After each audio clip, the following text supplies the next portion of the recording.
Come on in here. I haven't started the other lives yet, but it always takes me a longer time to get YouTube up and going. So I figured I would turn you on first today. How y'all doing?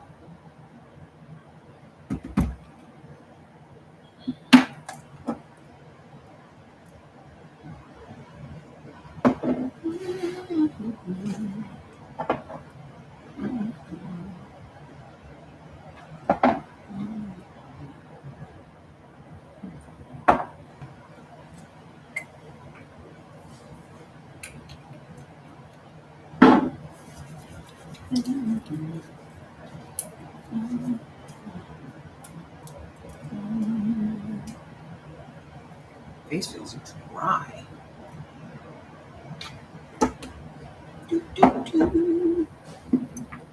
Must be the weather.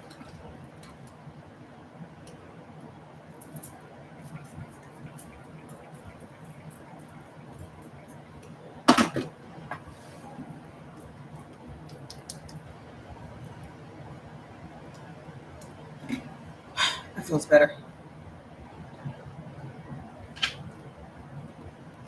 Hi. You turn on my lights. Can you turn on the lights?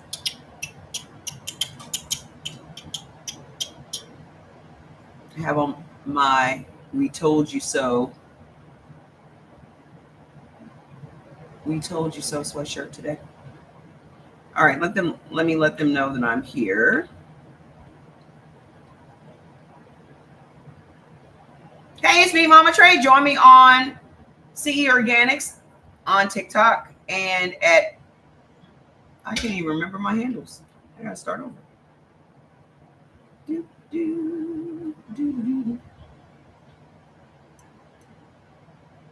Hey, it's me, Mama Trey. It's time for the live. Join me on TikTok at CE Organics and on YouTube and Instagram at Mama Trey Wilbon. Going live.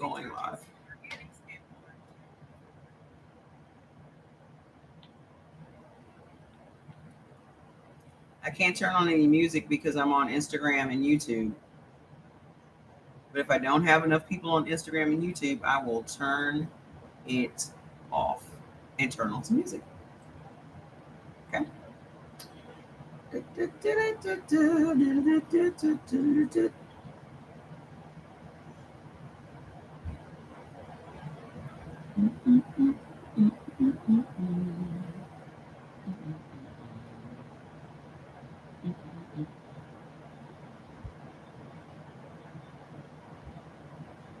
Hi.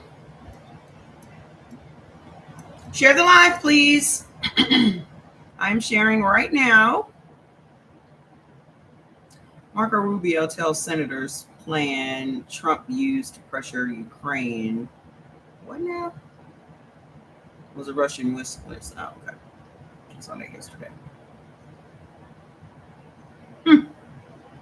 Women are 51% of the population, but 60% of the poor, and 83% of single parents, doing 66% of the work, producing 50% of the food, but earn just 11% of the pay and own only 20% of the land, all giving birth to 100% of the population.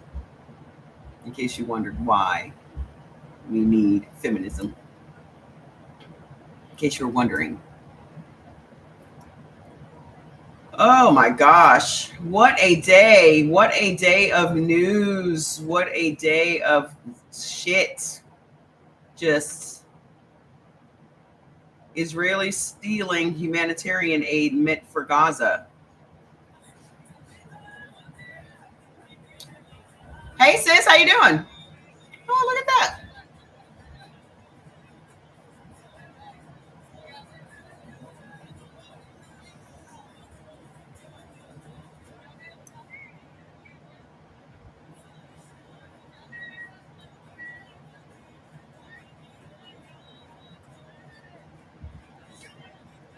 Interesting. Wow. Ooh. Happy Sunday. Hey, Henny man, what's going on? I'm doing great. Look how early I'm on here today. Look how early. I had threw up days worth of overeating last night. Oh gosh, Joel, what the hell? You fell off the wagon. You fell off the wagon. How many of you, because I have a lot of new people, how many of you do not know what your blood type is? How many of you guys don't know what your blood type is? You done fell off the wagon. Did you eat some chicken? Did you eat chicken? Did you eat some chicken, Joe? That'll get you every time. Did you eat some chicken? Ooh. Y'all body be snitching on y'all. He be snitching. Like, he ate some chicken. Mm-hmm. He ate some. Move this over a little bit. Not at all. You had to go with it. I have to be careful about where I tell y'all to go get stuff, but somebody has 3 pounds of goat meat, ground goats, for $10.97. Guess who loaded up on that and put it in the freezer? What's going on, Miss Kara? How you doing? Guess who loaded up on that? No, the one with the C.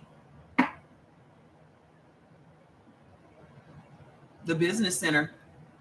I didn't even know ground goat existed. Jordan knew. Yeah, that's where it is. Jordan knew, but I never knew because I was never looking for it or whatever. I never see it on the app. So it was just there prominently on the app, and I was like, oh, well, let me load up on that. I've been very helpful in your food choices. Well, good. You posted the chili on Facebook group. The chili. I'm sure Jordy's going to be making some with that. But we did make that dinar. Is it called dinar? Y'all know the videos I've been putting in the group when you make the flat meat, you flatten out your meat to put it in like a shawarma. Yeah, we did that. And that shit works. Oh my gosh. Very good. Very, very, very good. And just so simple. You just mix all this stuff up and you just press it out onto parchment paper, and then you just roll it up. You just roll it up and stack it across your baking sheet. No, what is spatchcock? You're talking about chicken? We don't eat chicken here. Okay. The stuff that you guys make shawarma, the meat for shawarma and for gyros. Couldn't figure out the fucking word. The meat that you would use for gyros, like you go out and buy the lamb meat, the thinly sliced lamb meat, you can make it yourself super simple at home. So the first recipe that I posted was beef and lamb, and they just mixed it together. They just mixed it together with herbs and spices and yogurt, and then you just roll it out.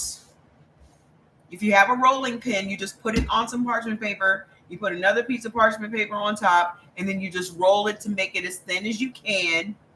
And then you take the parchment paper off the top, and then you just roll it up until it's like this, all the way rolled up. And then you just put it on top of each other, however many rolls you end up getting. And it only takes about 20 minutes or so to bake in the oven.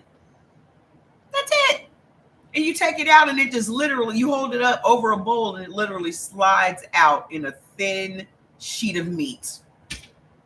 And then you can just tear it apart like they do, or cut it with a pizza cutter, I left mine whole because what I'm probably going to do later is just wrap my veggies up inside of that and just eat it like that.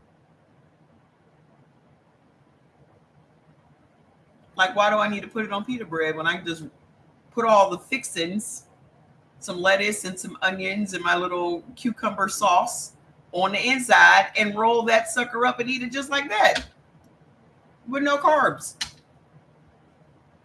So I made mine with ground turkey. I used 2 pounds of ground turkey. I used 1 pound of goat and 1 pound of lamb. And I put all of them mostly in the freezer. So then I can just go grab a roll whenever I feel like it. I can just go grab a roll out of the freezer, warm it up in my Ninja foodie thing, and it's dinner. So if you want to meal prep, that is a perfect meal prep, y'all. If you're eating according to your blood type, that is a perfect meal prep, especially for you O's and you B's. Can I post the video of me making it? No, because I posted videos of other people making it. What do you need to see me making it for? I posted a bunch of those videos in the Heal by Blood Type group.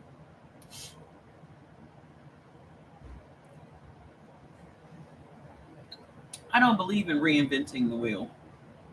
I also don't believe in sharing my entire life on the internet.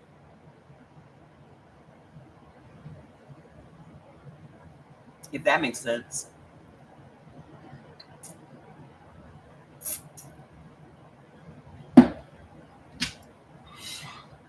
You know how people be like, can you show us good? No. Because I'm walking around in my kitchen with my bra off and my lounge clothes on. No. I'm not dressing up to cook.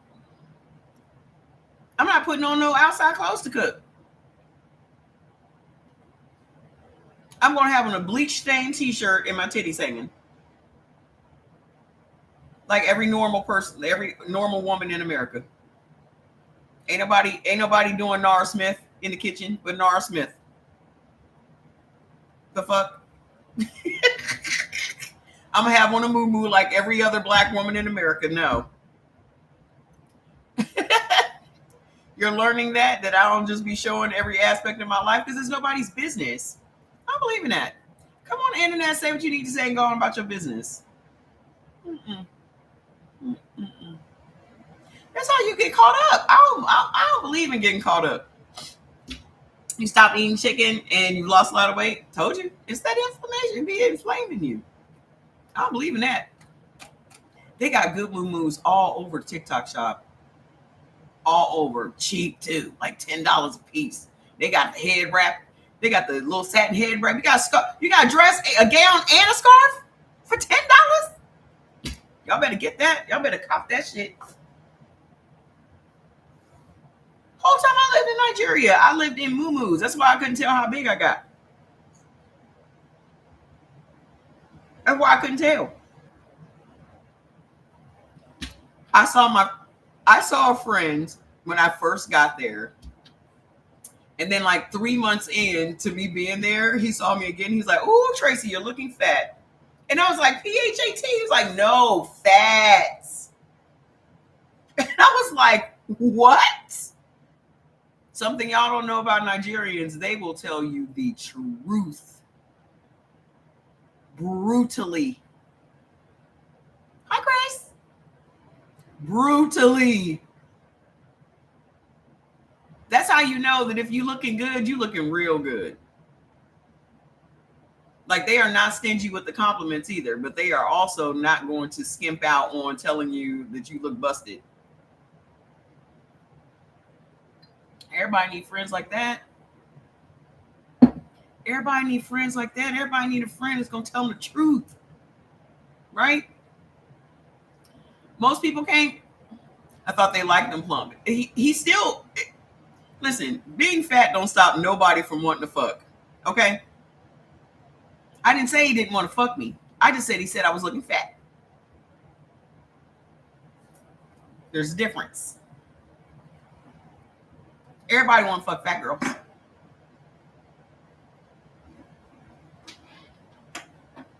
I didn't say that. What I said was, he said I was looking fat.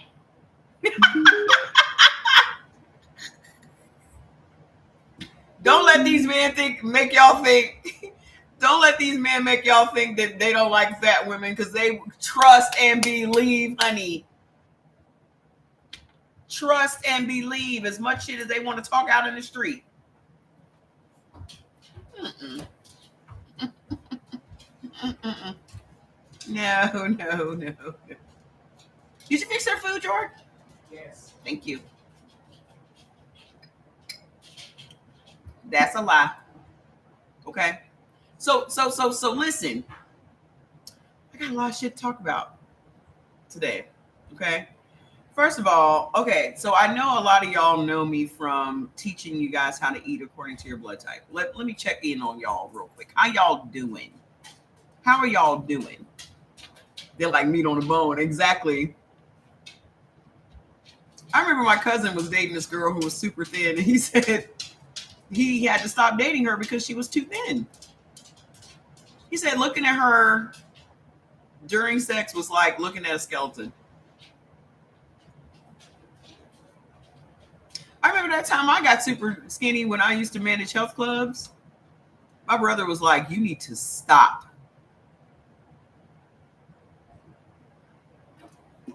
You need to stop. And I was like, what are you talking about? He was like, your head is too big to be that skinny.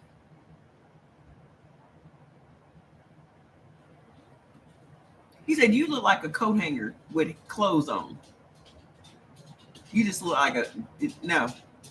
It's not a good look for me. You know, this is also why you got to go put fillers in your face. Have y'all noticed that all of these stars, like Jada Pinkett Smith, for example, Vivica Fox, for example, how you thin in your face fat? How you super thin in your face fat?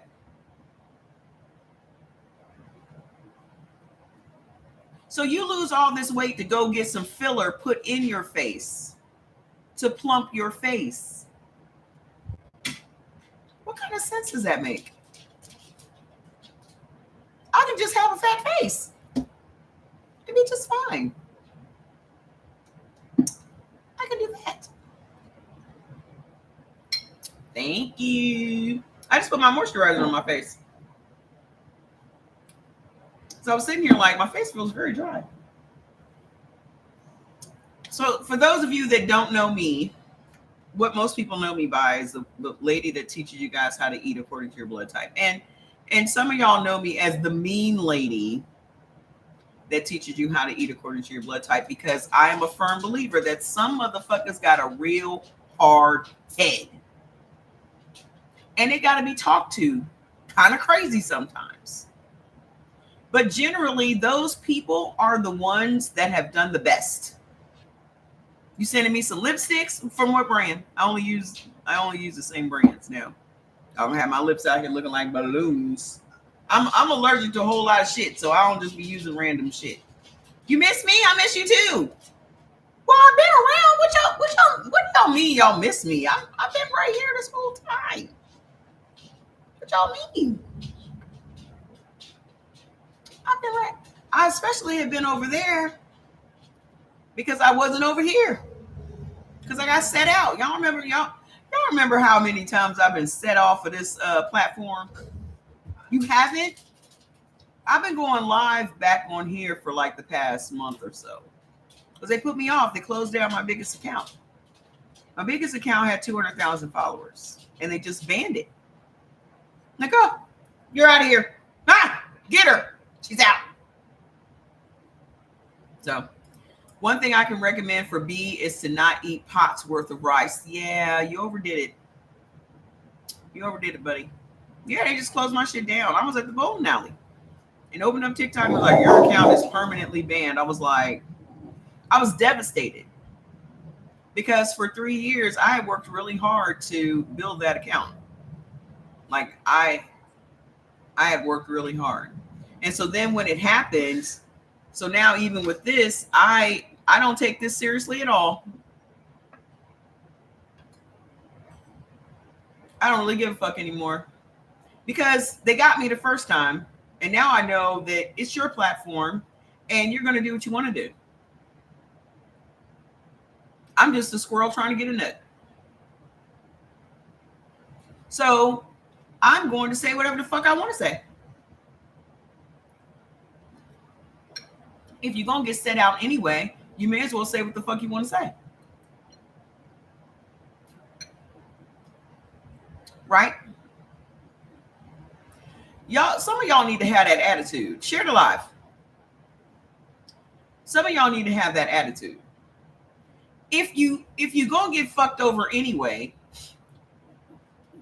why are you not going all out? If you're gonna get screwed anyway, why are you not saying what the fuck you want to say or doing what the fuck you want to do?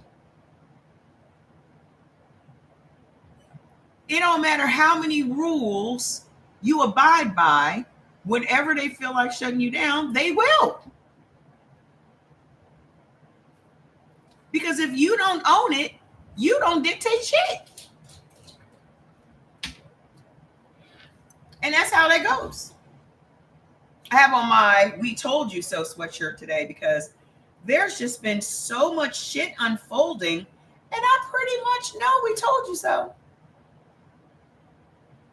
I know, I pretty much know we told you so.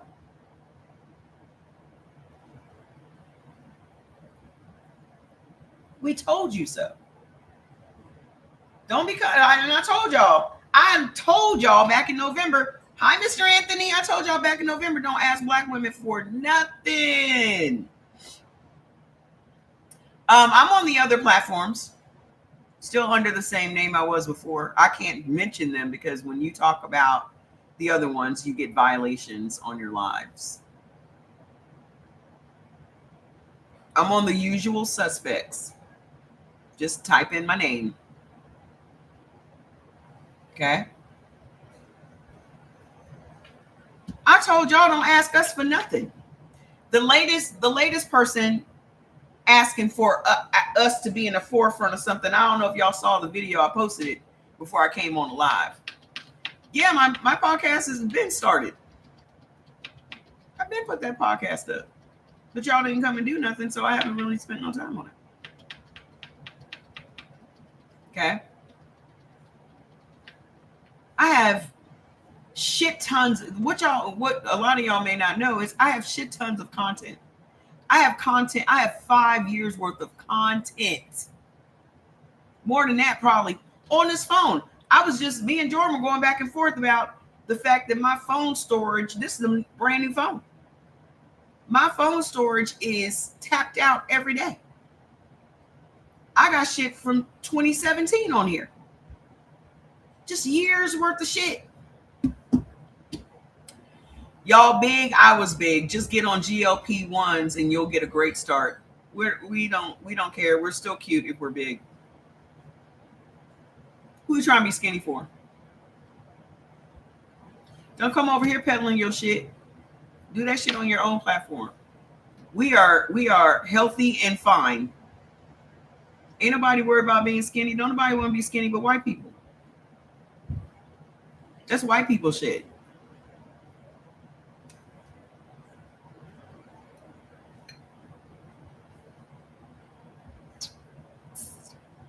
Do y'all know that skinny people die faster than fat people do?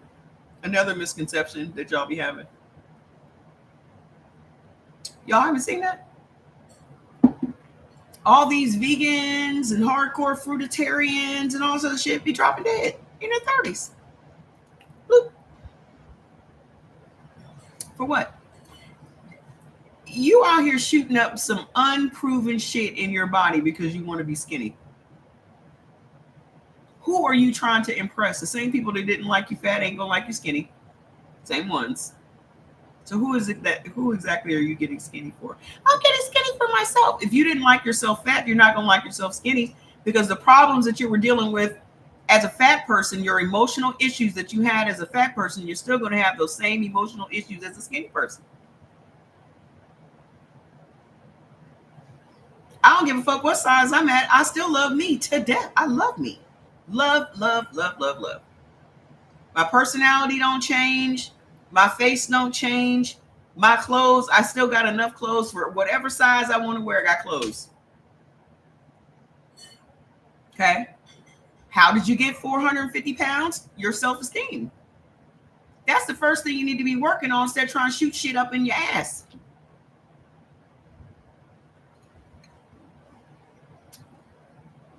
Yes, chicken will make you have inflammation. The reason that I know this is because I had two sisters that had the weight loss surgery. Again, you do not get to 450 pounds without issues in your life. You have eaten these feelings. Okay. Whatever these feelings are, you have eaten them. Okay. Because a lot of people will eat to supplement what they're not getting, whatever love they're not getting, whatever self-esteem they lack, whatever self-worth they lack, whatever it is. This is what is behind all of that. The beef and onions is great. Good, good. Keep going. Okay. So this is why I cannot stand when people say I'm going to get the weight loss surgery, because I'm like, that's not going to solve your problem. Because two of my sisters, both of my sisters, I don't have two sisters. Both of my sisters had the weight loss surgery and one of them died. She didn't die instantly. She died from the fact that she was still trying to eat her feelings, but now she couldn't eat her feelings because her body would reject large amounts of food and it also would reject sugar. So the only way she could get sugar in her body was to drink. So both of my sisters became alcoholics. To this day, my other sister has gained all the weight back and she is an alcoholic. Who scared you to death? I had to take my friend to the hospital. She had a heart attack with Ozempic. Mm, mm, mm. So my sister died from drinking alcohol and taking prescription drugs. Because after she had the weight loss surgery, she developed leukemia. Do you know that your body cannot absorb minerals and nutrients anymore? Like the old school gastric bypass surgery. Hi, Chris. The gastric bypass surgery. Your small intestine is where minerals and nutrients are processed and disseminated throughout your body. When you have gastric bypass surgery, it literally bypasses your small intestine. So they basically are in there rewiring your shit. So now you can't absorb the minerals and nutrients anymore from food. You don't have the capability. So both of them had to go every week and get their blood infused with minerals and nutrients to be skinny. 110 pounds most of my adult life naturally, and I'm happy with who I am. Great. My mom was 118 pounds her whole adult life and stroked out at the age of 41. So enjoy. There's always some skinny person talking about how they've been skinny their entire life and so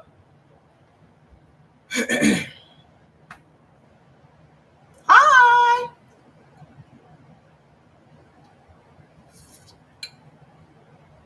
Mother was 118 pounds. The most she ever weighed was 140 pounds when she was 9 months pregnant with my brother. Stroked out at the age of 41 from high blood pressure. So when y'all sitting around thinking that skinny people are healthier than big backs, it's a fucking lie. That's just to keep y'all spending your money on weight loss products. That's to keep y'all fueling the weight loss industry. You're not no better off than nobody else. I have carrot juice. My favorite juice in the world. Carrot juice makes me hyper. Yeah. So I don't have to drink no coffee or nothing because this hypes me right on up. I'm tired of inflammation in my body. How often are you eating chicken? You want to eat foods that keep it away. Well, let me tell you. It's easier for you to stop eating the foods that cause the inflammation than it is for you to find foods that will take the inflammation away, because that's not how it works.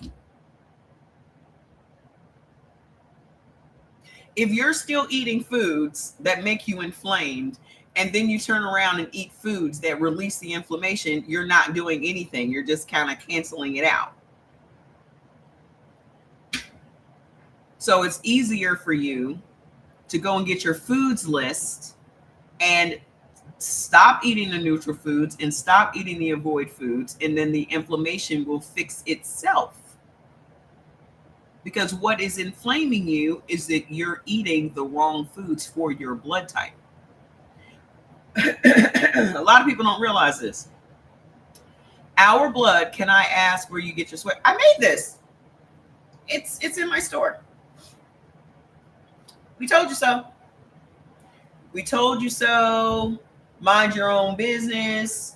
Black women are dope. I'm extra crispy black. What else is in there? I'm a say it with your chest kind of person. I always like wearing this shit around because I live in a white Mormon town.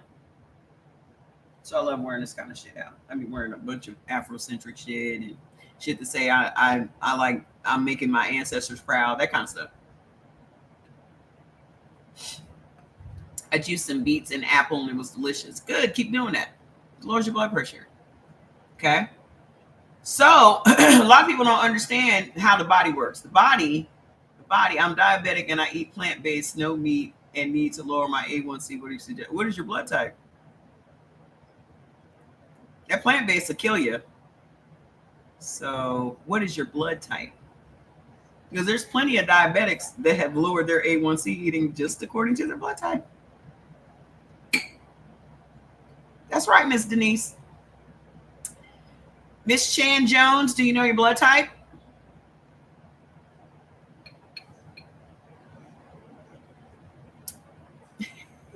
You're an O. You should be eating meat. That's why you're fucked up.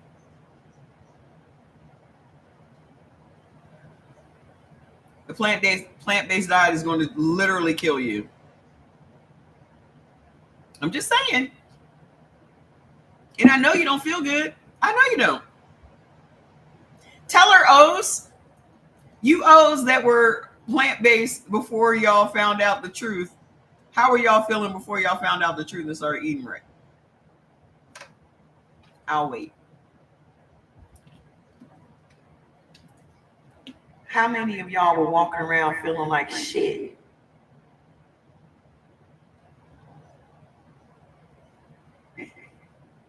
O's are only supposed to be eating. Y'all the only ones that benefit from beef. The only blood type. You're living a blood type A lifestyle and you're a blood type O, which is going to make you sicker. Your A1C is going to plummet as soon as you start eating right.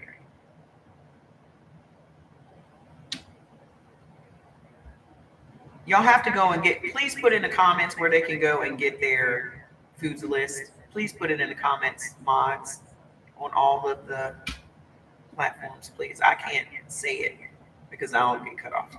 I stopped the meats because I constantly got sick. It was the gastro. No, it wasn't. It was never the meat, ma'am. It was your side dishes. Y'all always blaming the meat. The meat is not the problem.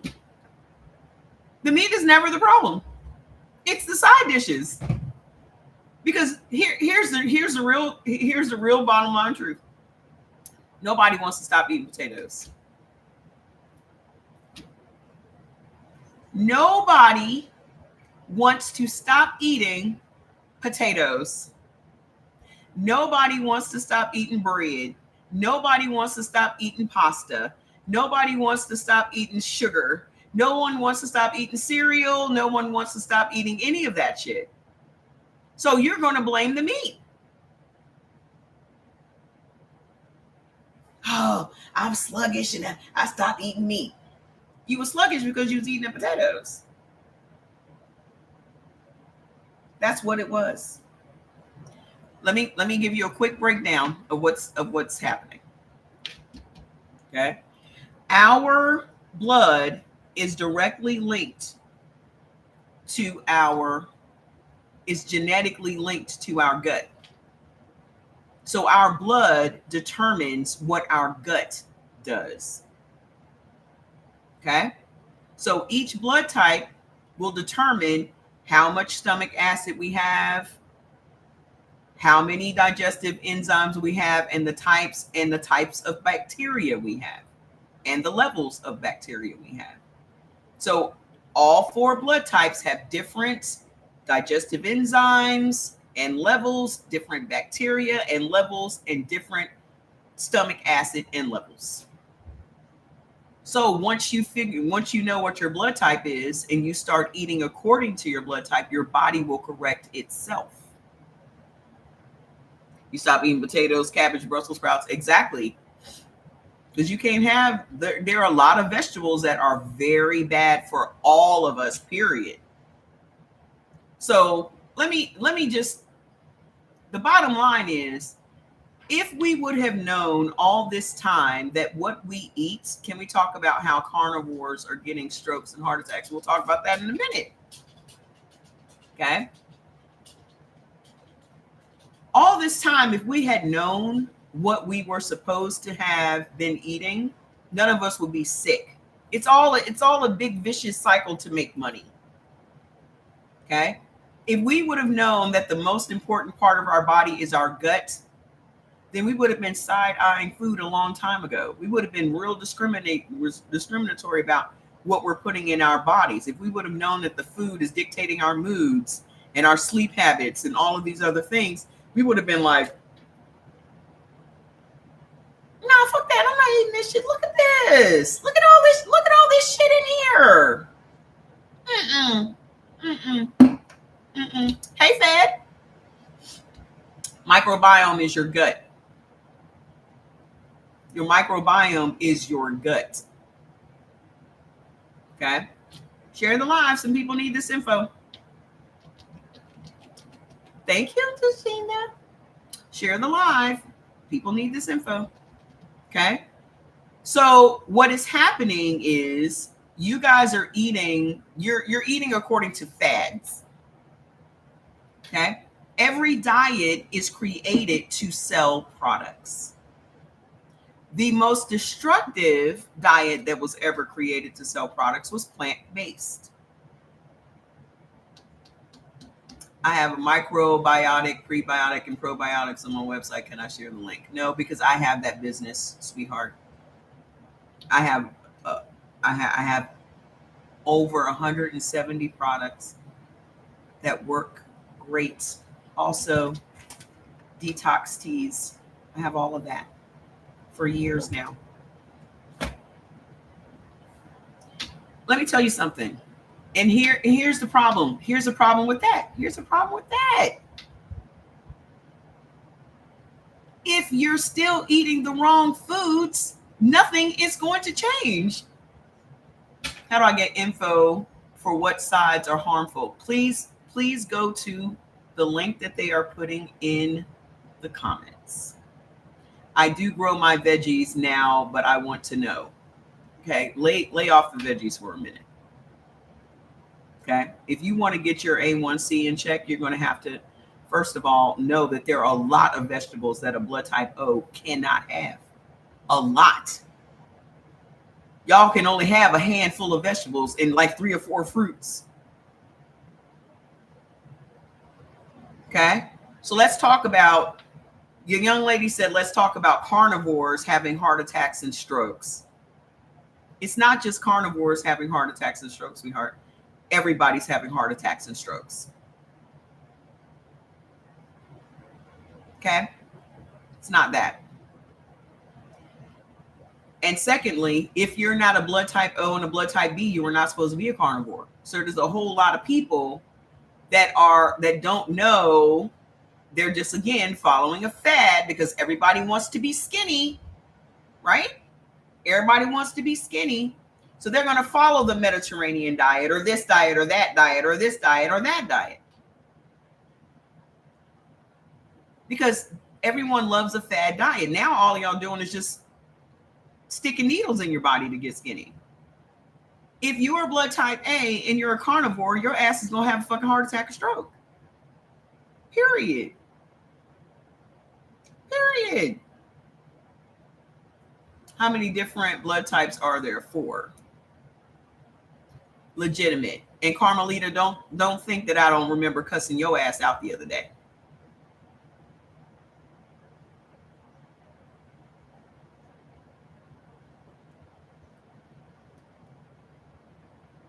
I never forget who I cussed out.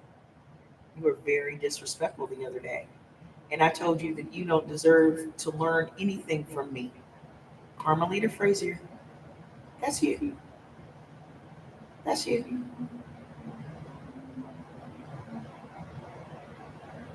Remember? Remember you were saying all kind of crazy shit in here? You were like, you used to be that lady that taught about food and da-da-da. I said, I'm still that lady, but I can say whatever the fuck I want. You remember that? You remember that? I do. Remember you said that I wasn't a forgiving person, and that's why I can't forgive people and this, that, and the other. And I said that I don't have to forgive nobody. That's not my job. That's God's job. You remember that? I do.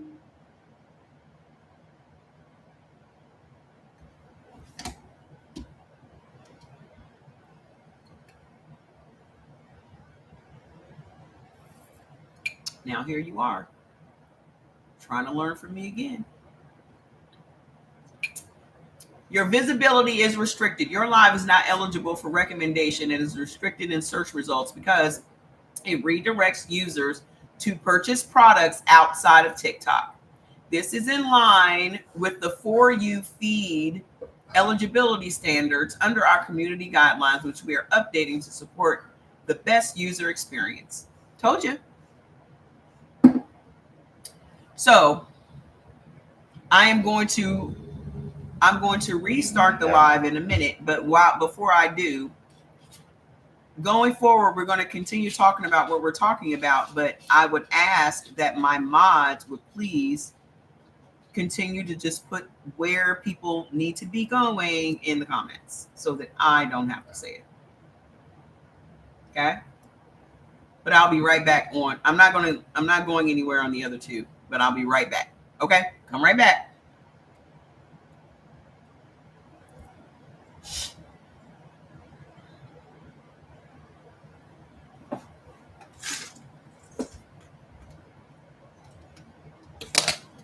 TikTok is so petty. So. But I'm pettier. Hold on.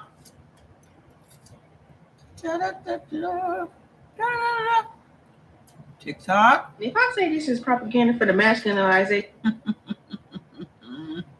Hold on.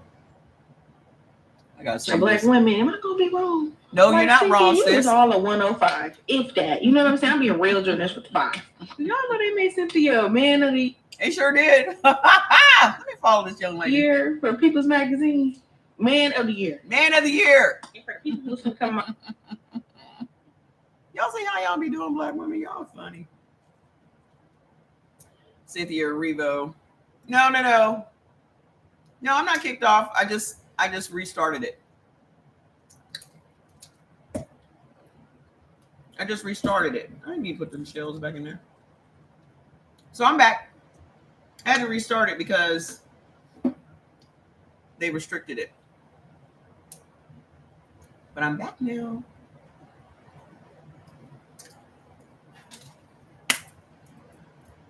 So what I was saying was,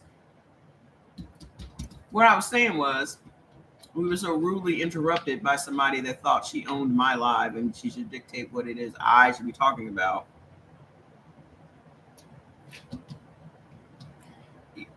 y'all gonna have to mind y'all manners when y'all come over to people's shit. It's like when you go to somebody's house and you want to act a fool in somebody else's house. You go to somebody's house and be putting your feet all over their furniture and shit. Like, the fuck? I can talk about whatever I want to talk about when I feel like talking about it. If I feel like talking about food today, then we'll talk about food today. If I feel like talking about the shit that's going on in the world, then that's what we're talking about. You don't have to be here for either one. You don't have to be here. I'm gonna still talk. Somebody gonna show up. Okay? So listen. Our blood dictates how food is digested. Oh, I remember like I said, I remember everybody I've ever had to tell, here is my boundary that you do not get to cross.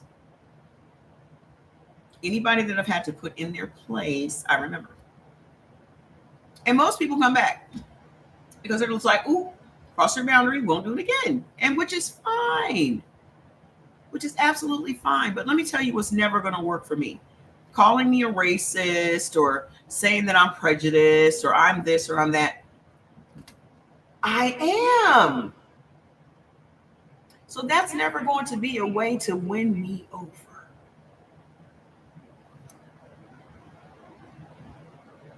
You're just pointing out the obvious. You saying, you're a racist, and me feeling some sort of guilt behind it, that's lost on me, boo-boo. That's lost on me. We told you so. Every black woman is on my shirt. That only works on white people. It doesn't work on us. We don't care if you think we're racist because we. Well, let me clarify that. We're not racist, we're bigoted, and we should be. I tell y'all all the time. You should be. Because that is a boundary that gets crossed by them all the time. I saw a video yesterday of that Afro-Latina chick that be on Love and Hip Hop. Letting these two, I don't know if they were Hispanic chicks or what, the white Hispanics.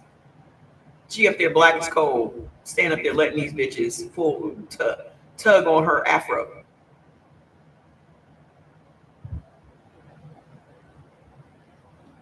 They just didn't ask. You know how black people are just natural petting zoos for them. Oh, ooh. Literally tugging on her shit. Tugged. And she just standing up there with her hands crossed in front of her, looking at them crazy, looking like she wants to knock them the fuck out. And then in the comments, they're like, oh, look at her. She's just being polite. And polite is why we have heart disease.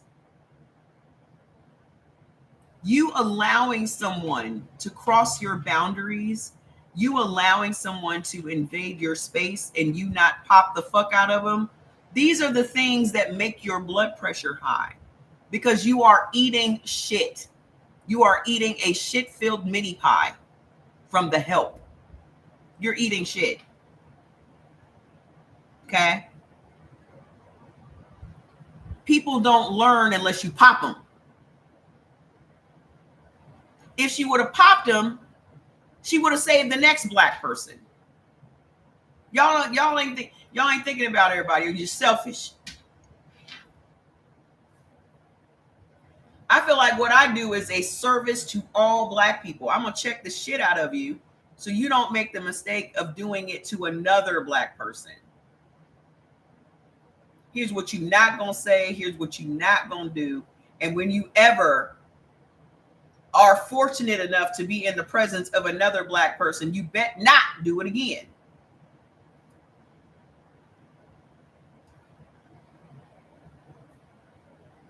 You slap your kids' hands, don't you? kids' butt, won't you? Them motherfuckers.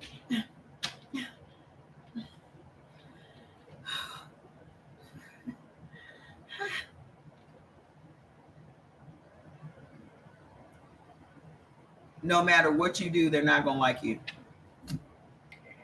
No matter what you do, how skinny you become, what you drive, where you live, what you say and don't say, they're not going to like you.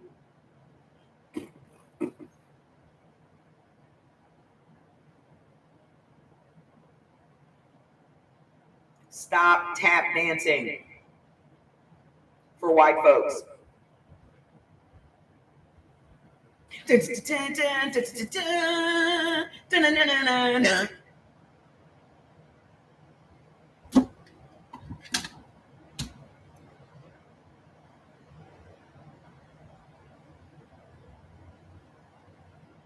Why y'all out here tap dancing for white folks? Knowing that half the time the people that you tap dancing for are beneath you. Well, I don't think I'm better than anybody else. What that's the dumbest line I've ever heard in my entire fucking life. One of them, because there are a lot of lines that I think are dumb as fuck, but that's one of the lines that I think is just throw that in the trash. You can go and get them. That's all I'm going to say again, Miss Lucille. They will put it in the comments where to do that. I cannot speak on it again. As y'all see, I don't get no problems when I'm talking about white folks. Has no one noticed that? I only get flagged when I talk about food.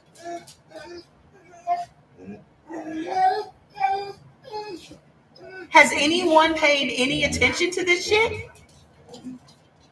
I only get flagged when I talk about food. I never get flagged when I talk about racist shit. That's why I haven't been really talking about food, because I get banned or fucking violations every day. Every time I talk about food. Like clockwork. How would I know I was going to get a violation if I didn't already get violations?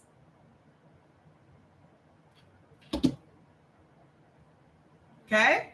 We're going to have to talk about food on other platforms. We can't talk about it over here. So y'all gonna have to go over there to the other spots.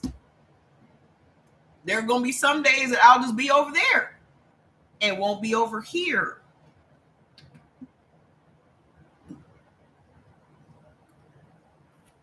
I can't tell them people what to do. This their house.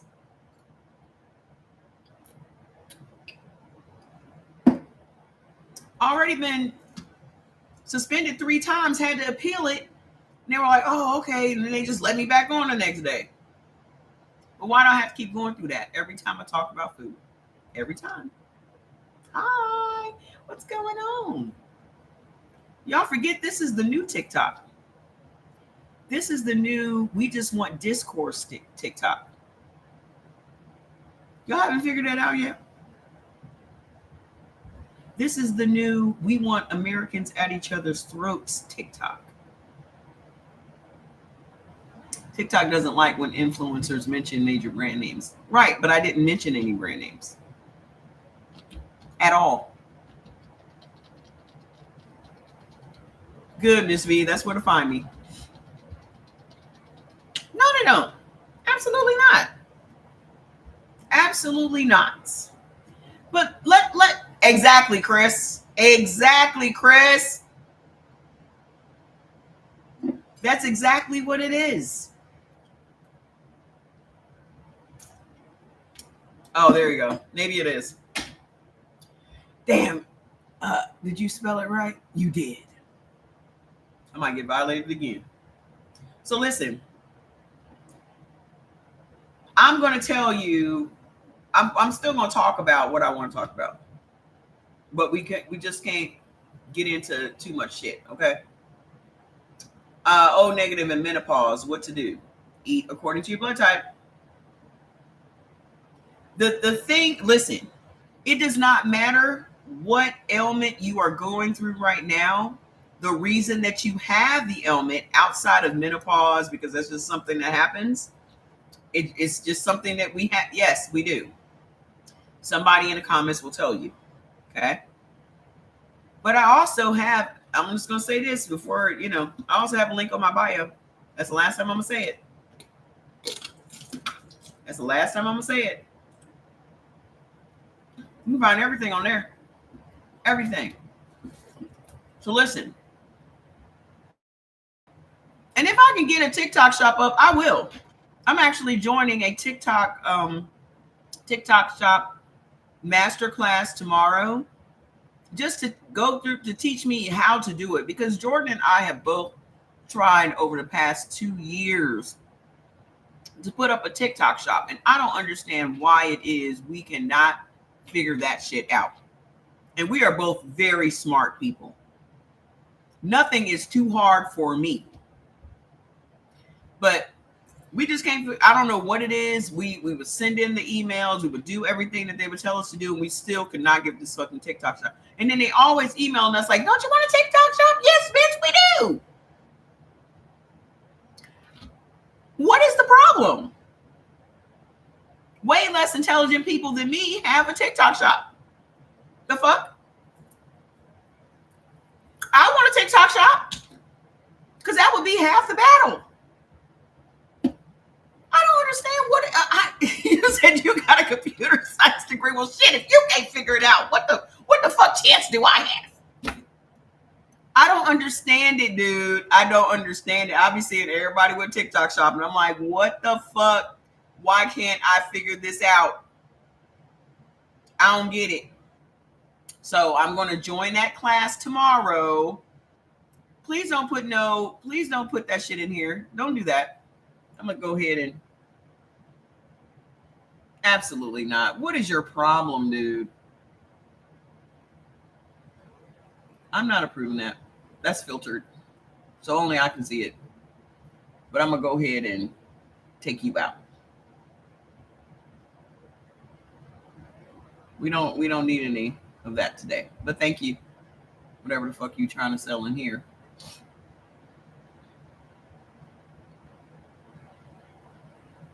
Doop doop. Okay. I don't understand it. But Miss Angela, we gonna figure it out. Okay? We gonna figure it out. So what I was saying before is our gut dictates everything in our body. Like 70% of the body's immune system is in our gut. So that means everything that we've done all of it, Foxy. Trust me, we've done all of the steps over and over and over again. So I'm gonna just I'm gonna go to the master class tomorrow, and I'm going to watch it, and I'm going to do step by step whatever it tells me to do, and we'll see what happens. That's all I can do. Okay. So our gut is more important than our brain, because every single thing that we eat affects our whole everything. So the body only has 2 defense mechanisms. Whenever your body feels threatened, the only way that it can try to save itself is to become inflamed and to produce more mucus. Those are the 2 only defense mechanisms the body has. So when somebody's like, oh, you got to get that mucus out of your body. First of all, your body will thank you. Your body will never, ever function properly without mucus. You have to have it. You can't blink your eyelids. Your food wouldn't digest. Nothing would work without mucus. It is a necessary part of our body, just like bacteria. Oh, you got to get that bacteria. The body is mainly bacteria. We have more bacterial cells in our body than we do human cells. So this whole body that we have is just bacteria. So a lot of people are sick because they're eating foods that their body's bacteria doesn't like. So think about it like this. You're feeding somebody something that they can't tolerate, or they don't like, do you think that they're going to remain your friends? You think they're going to look out for you? You think they're going to protect you? You think they're going to keep you healthy? Never. It'll never happen. So every day when you're eating stuff that your body's bacteria doesn't like, you're making more of an enemy of yourself. That's how you need to think of it. So when people talk about stuff like being equally yoked and all that and being in alignment, you're not even in alignment with your own body. Y'all be so busy trying to form these relationships with other people, but you don't even have a relationship with self. And that relationship with self is more than just your spirit. Y'all always want to talk spiritual. You got to house your spirit. You have to house it somewhere. In order for it to be on this plane of existence, it must live inside of something. So y'all be so heavenly bound that you are no earthly good.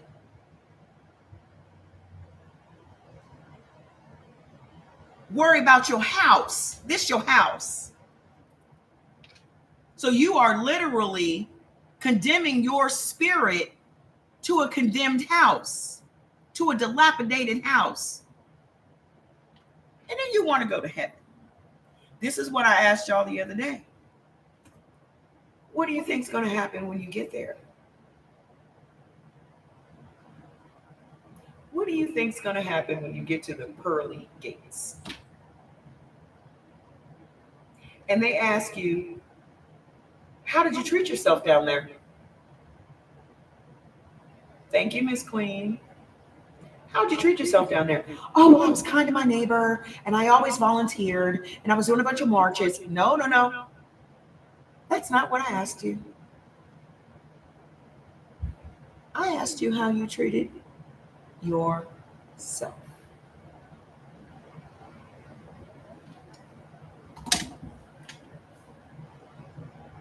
And a lot of women will be like, hamada.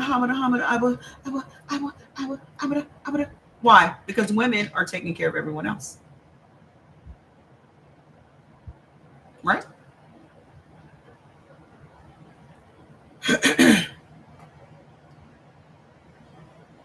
I got your attention.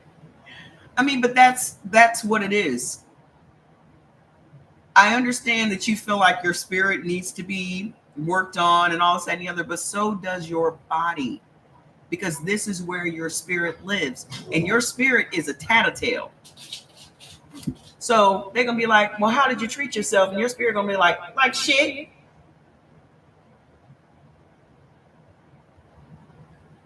And you're gonna be like, they're gonna be like, nah, sis, I didn't go nowhere. I didn't do nothing. I didn't see nothing. I didn't experience nothing. And then I was sedentary most of the time. I did not have any exercise. I didn't have adequate oxygen. I didn't have adequate food. I didn't have snitching.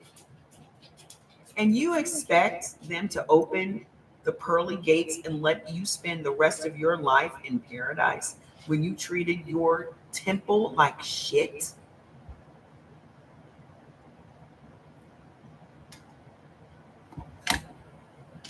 Y'all see all them fat people at the church?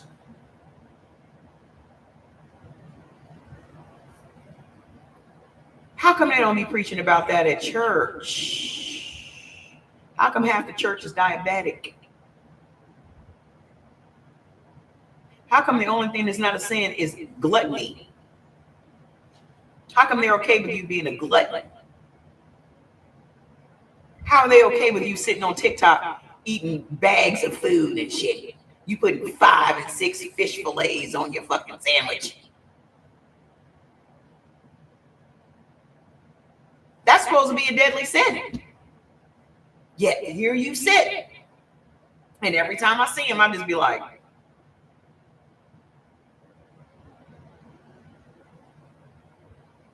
yet we can't turn away, can we?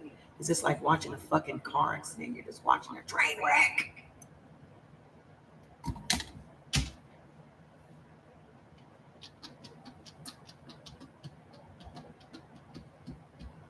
Like, what is the goal? Hey man, I will watch and judge the entire fucking time. Look at this fat bitch. Look at her fat ass.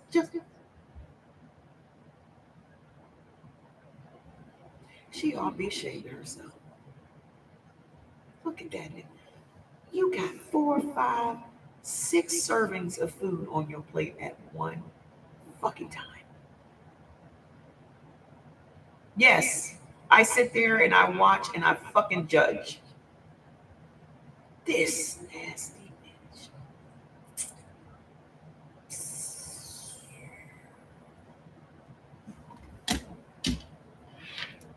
And no, I don't be hyping them up like, you better tell him this, Tamika. You better tell him so-and-so. Y'all be hyping their asses the fuck up. And my question is, what's the goal? Are you trying to be on the next season of 600-Pound Life? Like, where are we going with this? Y'all see how big them church people are? Waddling down the aisle, trying to get in them little ass pews. Pastor big as hell, about to have a stroke. Yes, I've seen Tamika. It is all about the fucking money. It is. But you are also willing to distort your house, your temple for money. So don't ever sit back and talk about what people won't do for money. That's what people will do for money. That's what people will do for money. Then they'll go and take that money to the church and just, here, take my money. Because they fat asses think they going to the pearly gates and they're going to be like, well, how did you treat yourself? Why are you down there? I mean, look at you. Huh? Never mind. You don't even have to answer that question. They just pull that big ass letter. Boom. Ah! Dude. Fire, fire, fire everywhere. Smell like the barbecue shack. I'm not a skinny bitch. I'm 200 pounds. But I'm not 400 pounds. I'm not 450. I'm not 5. I'm not 6. I'm not 7, 8, or 9.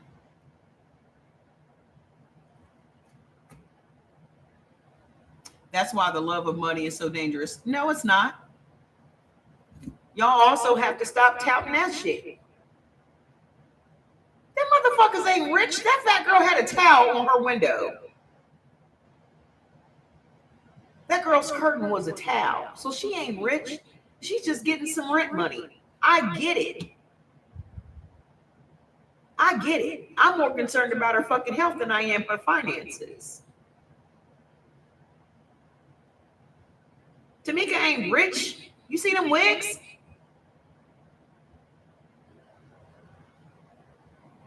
They just trying to make it. They ain't walking the street selling the cooch. Okay? Because the first thing you said, the first thing that y'all be saying is what happened when you love money. Who the fuck doesn't love money? Because money is a tool. There's not one thing in your fucking house that's free unless you live in a cardboard box. Unless your ass live in a tent off the grid. Ain't nothing in that motherfucker free.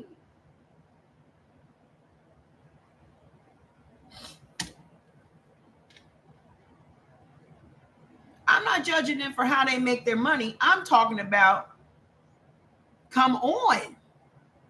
Yes, I'm still cursing, bitch. You over here looking at me. You came in my house. I ain't come in your house because you came in my house when I was cussing. So why the fuck are you here, dummy? Because you love it. You're fucking obsessed. Can't turn away. That's why. Because you're not free enough to cuss. You're not free enough to cuss. Go ahead. They don't mind me cursing on TikTok. They like it. They like it a lot. Why you mad? You mad because you can't cuss in your house? Only your husband can. Only your husband and your sons. Only your husband and your sons are allowed to curse in your house.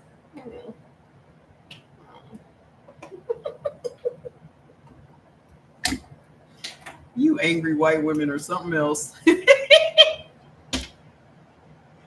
Y'all just be so mad. Y'all just be so mad. Y'all, you trapped yourself. You trapped yourself. You had a chance to get free, but you didn't. You married for finances. This is what I say about you want to talk about people doing some strange shit for money. Why the fuck would you marry that man? Hello?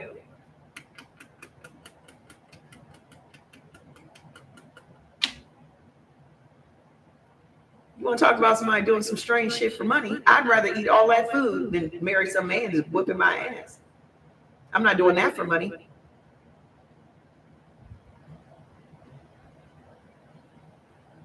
How you doing?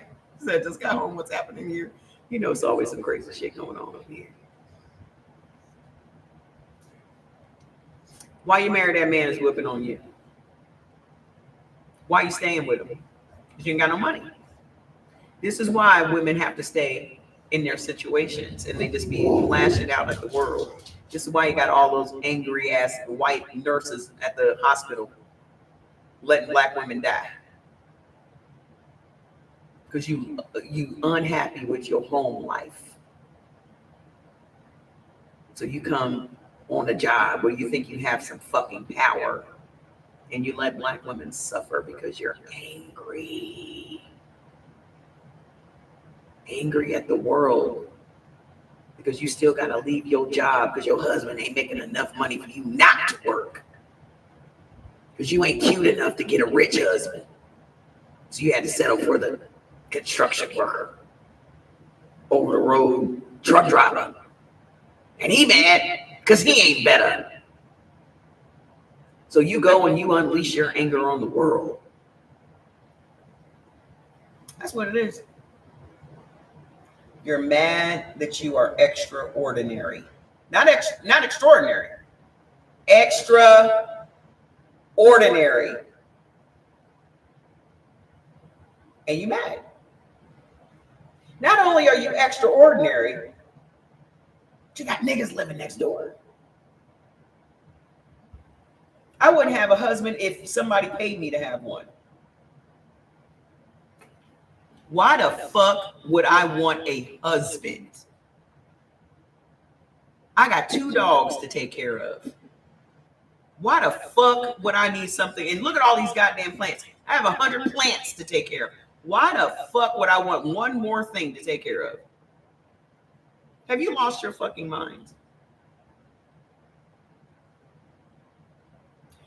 Did you notice that neither one of those 2 things talks back? Well, Fats will get his ass up on his back. He will talk back. But I will take it from him because I don't know what the fuck he's saying.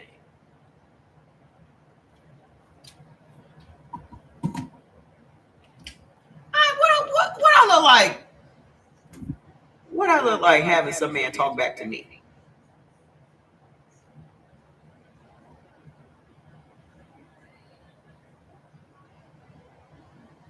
Talk back. You better do what the fuck I told you to do and shut the fuck up.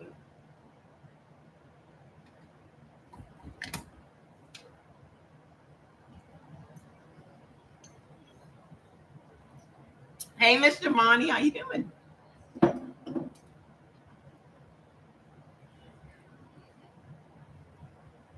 Shut your mouth. Shut it right on up. That's the problem. You women are not talking. You're not saying the right things to these men. You're just letting them express themselves and say whatever the fuck they want to say. And More importantly, do what the fuck they want to do. You letting them. That's why the world the way it is. The world has been run all this time by men, and look how fucked up it is. The proof of concept has failed. The concept of letting men run the world has failed miserably. I'm going to add some b-b-b-bs in there. Miserably.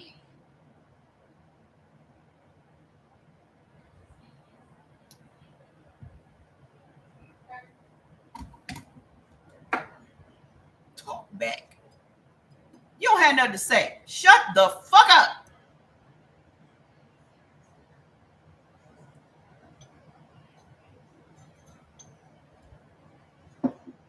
Well, I'm the man. Yes, so shut the fuck up.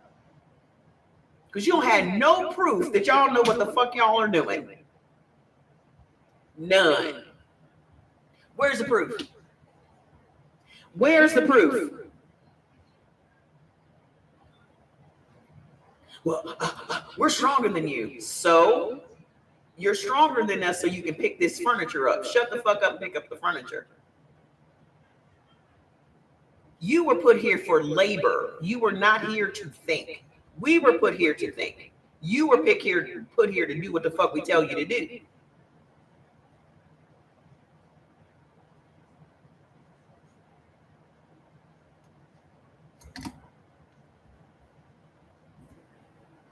If what I'm saying is wrong, let's talk about it for a second. If you think what I'm saying is wrong, why is it that women live longer and are happier as single people, but men cannot?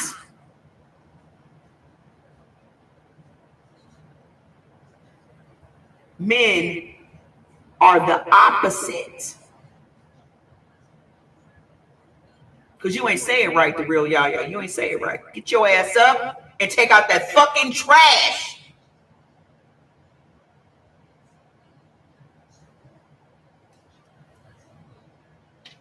You can't say what some men can and cannot do, Daryl. Even though you're a man,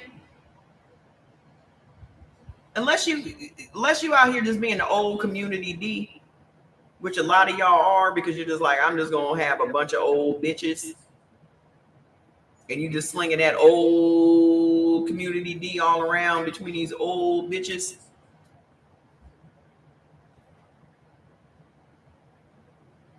You ain't found the right one yet. Slap you around. Some of y'all need that. You need to be slapped back to high school, back to elementary school. There was a line in the movie that I'll never forget. It was Rock and Roller. Come on, slap them, Arch. Take them back to school. This is how you do it. Bow! Slap the shit out of him. And he was like, you see that look? He's remembering. He's remembering. Some of y'all know how to take care of yourselves. Good. You're in that very small percentage. The other 99% do not. You know why? Because their moms never taught them. So again, I blame women. There's a lot of blame to go around. I mainly blame white women for everything, but there's some fucked up black women too. Absolutely. I saw the most interesting video today, which was fucking accurate as hell. As a matter of fact, hold on. I gotta take my Bluetooth off my glasses because I have the Meta glasses. So the sound plays in my glasses. So hold on, let me disconnect it because I want y'all to hear it. I want my son to hear it too, because he be feeling like this. I know he does, and he deserves to. He deserves to feel like this. Turn off the Bluetooth. I had to save this video because I was like, let me repost that later when I get off the live. Wait. You couldn't,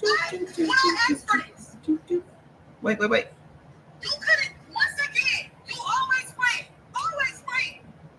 I don't understand it. It's how you gotta talk to him. I just want somebody to get the stuff that I asked for. I coached that. It's how you gotta talk to him. Like, you're particular about what it is. Like, you never see the picture, you just say it. How am I supposed to know who Coach Tabby, Tammy? And then it look like a freaking spring back. Do it look like I do anything? This ain't even a video, but this is right on You time. should have known that I didn't want nothing like this. This is ugly. It's not even pink.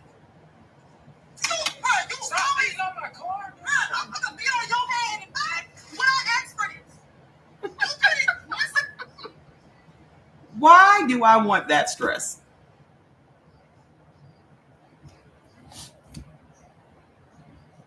Why do I want that stress? So, to the person that asked me where my husband was, why would I want that stress? Why do I want to deal with that? See, you're not asking us to pick men, you're asking us to pick between men and our peace. Women are raising sorry, it blanked out sons, and they know them. Yeah, they are. Society is too, though. Okay. You said I couldn't respect a man that I talked to. Like, exactly. Exactly. If I want that type of man, I'll hire him. If I want somebody that I need to, and that I have to tell what to do every step of the way, then I will hire him. Because then I have a house man and he's hired to do what the fuck I tell him to do. But I am not going to be in a relationship with somebody that I got to do that to. Because what is the point? That's another thing for me to take care of. Even though you're doing the physical labor, I still have to do the mental labor. And the mental labor is exhausting. Me telling you step by step what to do. And a lot of men will do weaponized incompetence, which is they don't know how to do nothing. So that's just a tactic. That's just a psychological tactic that a lot of men do because they know that the woman's going to say, move, fucking move. I'll do it. And that's what you wanted all along. You wanted us to do it all along. You did not want to do it. So you will feign ignorance. But I don't know. But you weren't specific. And you didn't. Why the fuck? Where is your common fucking sense? When does your common sense kick in?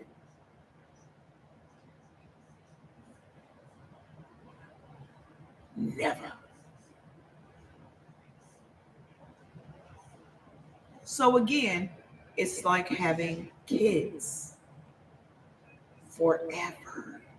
Kids that never grow up, never become independent, never become free thinkers, never able to do for themselves on their own. It's like having a worse dog.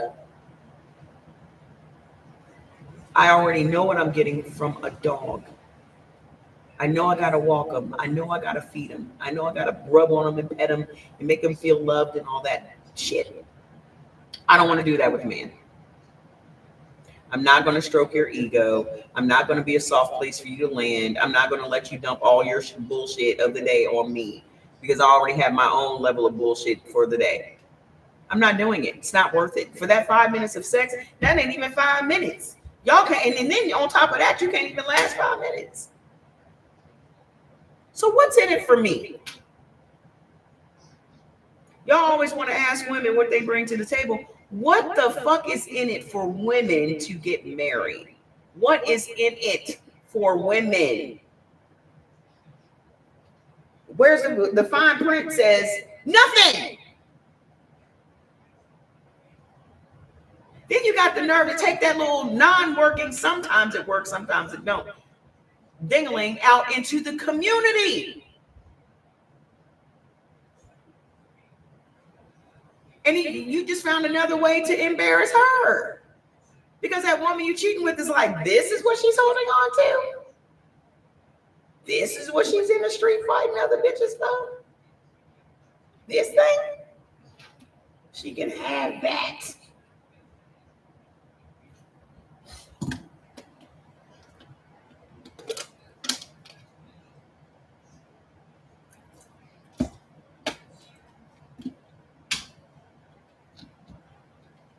Crazy. Nasty work. Here's the young lady I was talking about. People try to make you feel bad for the fact that you don't want to work hard in this life. I don't want to work hard in this life. I don't want to have a fucking job. I don't want to need to have to make all this fucking money. But guess what? Another motherfucker decided to give birth to me and put me in this shit. And now I have to fucking do it. Now I have to fucking do it. I never wanted to do this shit. I never said I wanted to do this shit. I never asked for this shit. And then there's always some other motherfucker that wants to pop up and be like, oh, so you think that you deserve this, that, and the third just because you're alive? Yes! Yes! Absolutely! That's exactly what I believe, and that's exactly what the fuck I think. I did not ask to be here. I did not tell anybody that I wanted to fucking be here, yet I'm here. I'm fucking complaining for a goddamn reason. I was put here with no support. I was put here with no knowledge. And then the knowledge that I was given, it's bullshit. It's bullshit to keep you circulating in the same fucking cycle of not getting any fucking where. They did this shit on purpose. I'm being told that I'm supposed to be happy, to be given the gift of life. I'm not happy. I'm not grateful, and I don't fucking want it. Never did. I hate when people try to make you feel bad for the fact that you don't. Nobody asked to be here. And then you got a whole bunch of Christians that always be like, well, God gave you life. First of all, my parents gave me life. Let's get that straight. Sandra Parrish didn't fuck Harry Wilbon, there would be no me. First and foremost. Okay. Secondly, this is another thing that Black people have been brainwashed into doing. We are famous for throwing our kids to the wolves at 18. Famous. We're the only ones that believe that our kids are grown at 18. And then we'd be the same ones like, oh, they make our kids grown before their time, and they're making our kids this and making our kids that before their time. And you be the first ones counting down the days until they turn 18 so you can kick them the fuck out your house and start charging them some fucking rent. Ain't taught them nothing. Ain't took them nowhere. Don't have no open bank accounts for them, no nothing. Just, I'm gonna need 500. The rent is 600 for everybody. You're gonna need 500 from the 18-year-old. I have a piece of pistachio skin stuck in my tooth. Yeah. You haven't equipped your kids with nothing. They haven't even gone to college and found a good job. Thank you, Lindy. Ain't even gone to college, found a good job or nothing. They lucky to get on at the Walgreens.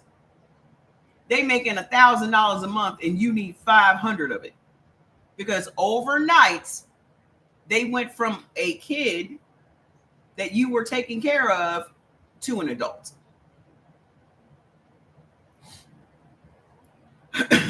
Overnight. You let them go out here and get themselves in all this debt so they can't even leave your house.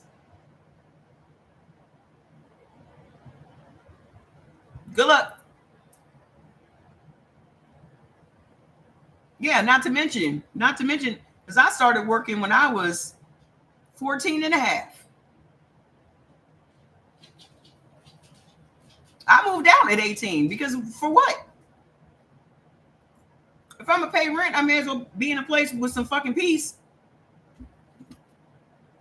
If you're gonna pay rent, you may as well find 3 other lost, newly turned 18-year-olds and split apartment. Because at least then you're gonna be, if they want to treat you like an adult at the house, but you still got to do little kid rules and all this shit. You got to ask permission to eat this and ask permission to go there and do all this other shit. You may as well get the fuck out. You may as well go and find 3 other black kids that whose parents have thrown them to the fucking wolves and get a place together. Because that's what you're doing. My kid went to the military. Okay. But if I had to do it all over again, I probably would not have done that. I would not have put that idea in his head at all. Now, there were a lot of things that he learned from the military that have been great for him, and also the friendships that he cultivated. He's still friends with all those people, but that was not a place that was for him. There's a lot of black people that should not be in the military. Period. There are a lot of different types of personalities that should not be in the military. Yeah, you're useless. You can't help your mom. They're counting down the days. I didn't have my son so I could have somebody that was going to take care of me when I got old. That's my responsibility. And it's also my responsibility to take care of him until I'm no longer here. Not saying that I'm taking care of him. We live here together. We split these bills together. He's an adult. I'm an adult. We have a big house. We split the space. We split the bills.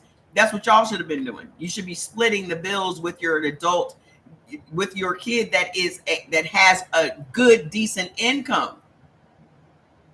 That's what you could be doing. But you charging your kid rent for the same room that they've been in for 10 years is crazy work.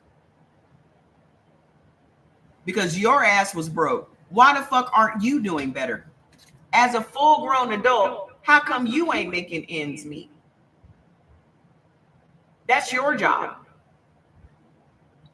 So all overnight it became your kid's job. Half of y'all got your kids, got the fucking bills in your house in your kid's name.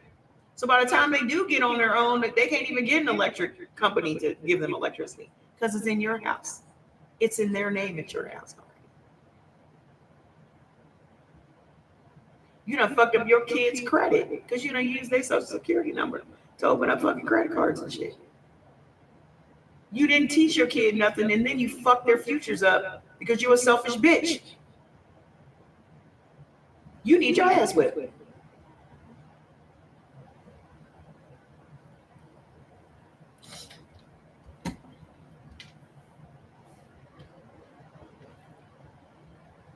House in your name.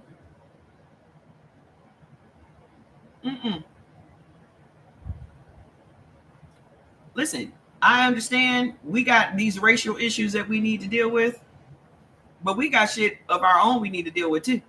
Started before I was even old enough to understand. Exactly. We are not being set up.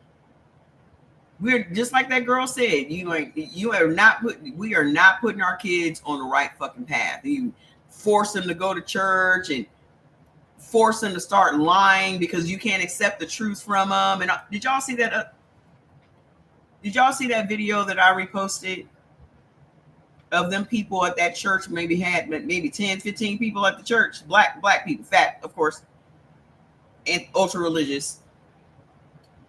This man had commentated on this video of this church where they are literally traumatizing this little girl in front of everybody. You want to know how you make your kids vulnerable? You want to know how you make your kids easy targets for molesters? That kind of shit. That was crazy. That was crazy. That was crazy. I went to that concert, and when I tell y'all that I know how to spot a cult because I was in a cult, that's what I mean.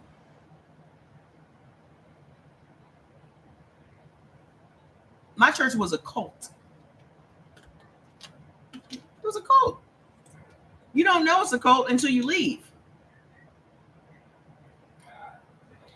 I ain't been back in church in Jordan's 35, 34. I ain't been in a church in 34 years. 3, 4. Thank you. I saw what I needed to see. I'm out. I gave him 3 strikes. I was like, oh, that's strike number 1. Whoop, strike number 2. Strike number 3, I'm out.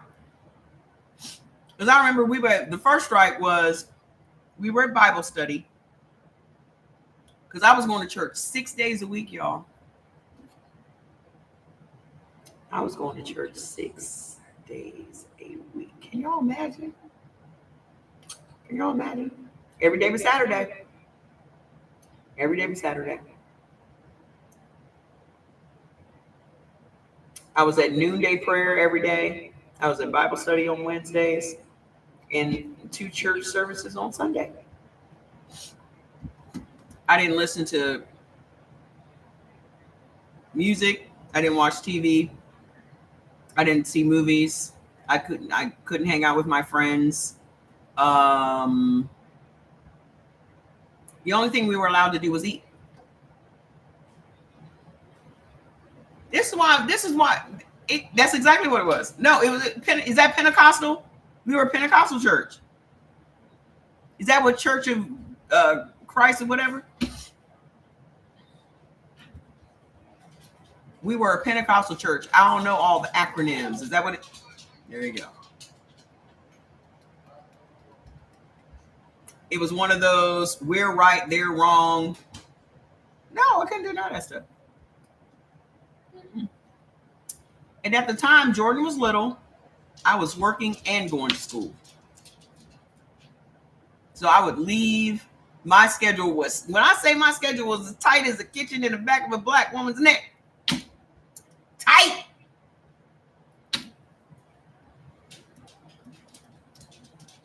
I leave there, go there, leave there, go there, leave there, go there, leave there, go there. Maybe I would see my kid awake. Maybe.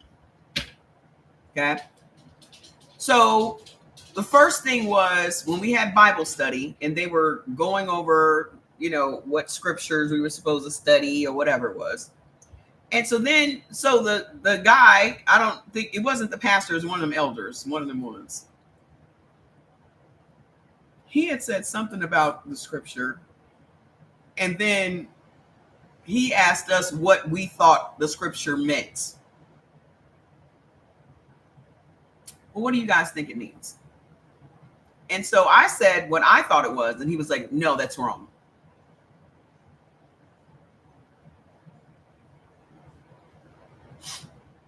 First of all, the Bible is left up to your interpretation. Exactly. Why ask why? Why even ask? Just tell us. Just tell us what you want us to believe it says. Just tell us.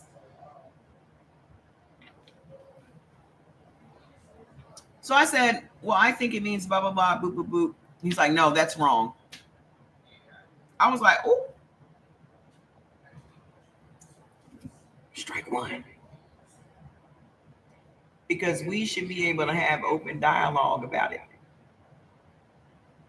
Why are we not having a discussion? You presented it like it was a discussion to be had. And then it was, you're wrong, you're wrong, you're wrong. I'm right. Jordy, can you give me some more of that carrot juice, please? I haven't eaten today. Thank you. Yeah. Hold on, I gotta validate myself. That was first strike. Second strike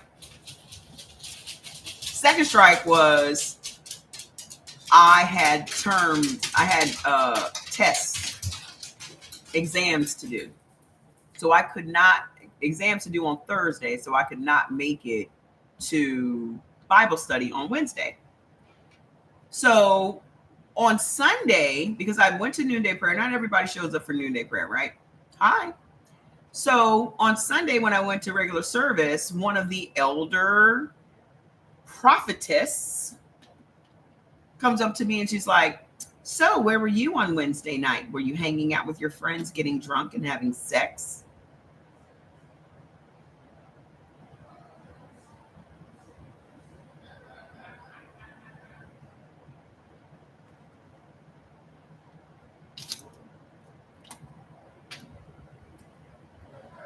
I respectfully said, not that it's any of your business. But I had exams at school on Thursday and I needed to study.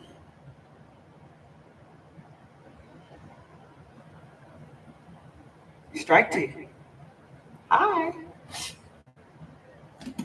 Strike two.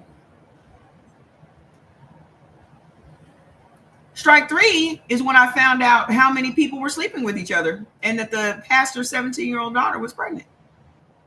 There were other strikes, little mild ones, like pressuring people to get married so that they wouldn't have premarital sex. And it doesn't matter if you're gay or not, you still need to get married to somebody because God doesn't like that and da da da da. Crazy shit. Mm-hmm. The elder so-and-so was messing around with this woman's wife and the deacon was messing with that and da da da da. I was like, I need to. I just felt like this church is full of sinners. But if you think about it, that's what church is for. That's what cracks me up when people ask you what church you go to and do you go to church. Church is for sinners.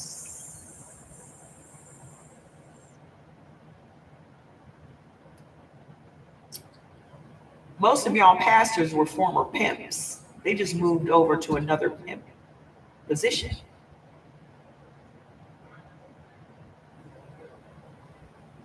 All of these worldly folks that found God and now they want to accept your money every Sunday, they're just hustlers.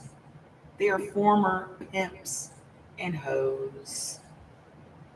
They know how to get that money up out your pocket.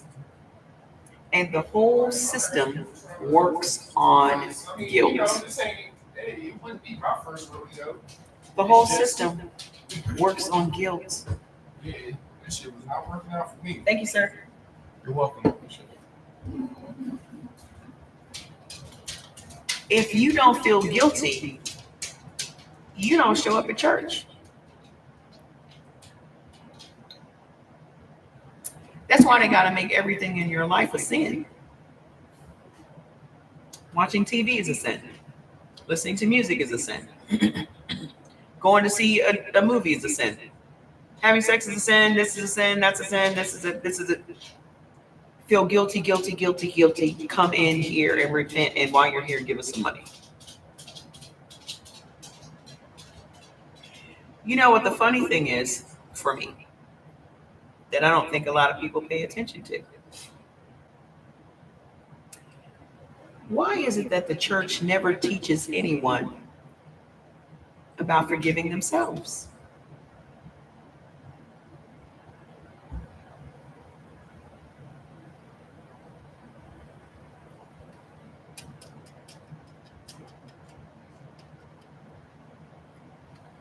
The thing that makes you feel guilty is the fact that you cannot forgive yourself. Because if you truly believe that God forgives, then that's not the problem. The problem is you haven't forgiven yourself. So you're walking around all the time burdened by things that you believe are a sin that you have committed because those people told you it was. I'm glad your church is teaching about it because that's the only thing that's going to loose you. That's the only thing. Because you not being able to forgive yourself is what keeps you stuck. You don't need a church for that. You don't need a church for that. All these people walking around depressed and all, you know what your depression is from? The fact that you can't forgive yourself for something that you believe you've done wrong. And those places continue to prey upon your guilt, your guilty conscience. When the whole time they're telling you, God forgives, God forgives, God forgives, you just better not forgive yourself. But forgive everybody else that has wronged you Forgive the person that molested you at 6. Forgive the person that has snatched you into some bushes and you didn't know them, and now you have to carry that person's baby to term. Forgive. But don't you forgive yourself. Your sister in Christ talks about forgiveness and gluttony and all that.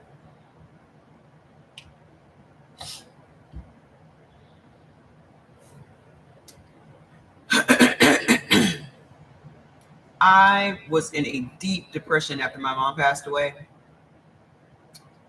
And a lot of it stemmed from not being able to just rectify things with her because we didn't have a really great relationship. The word Bible is not even in the book. Well, the word book is not in a book.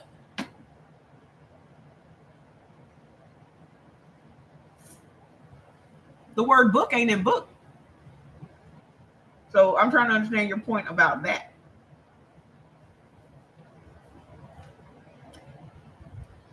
Hi.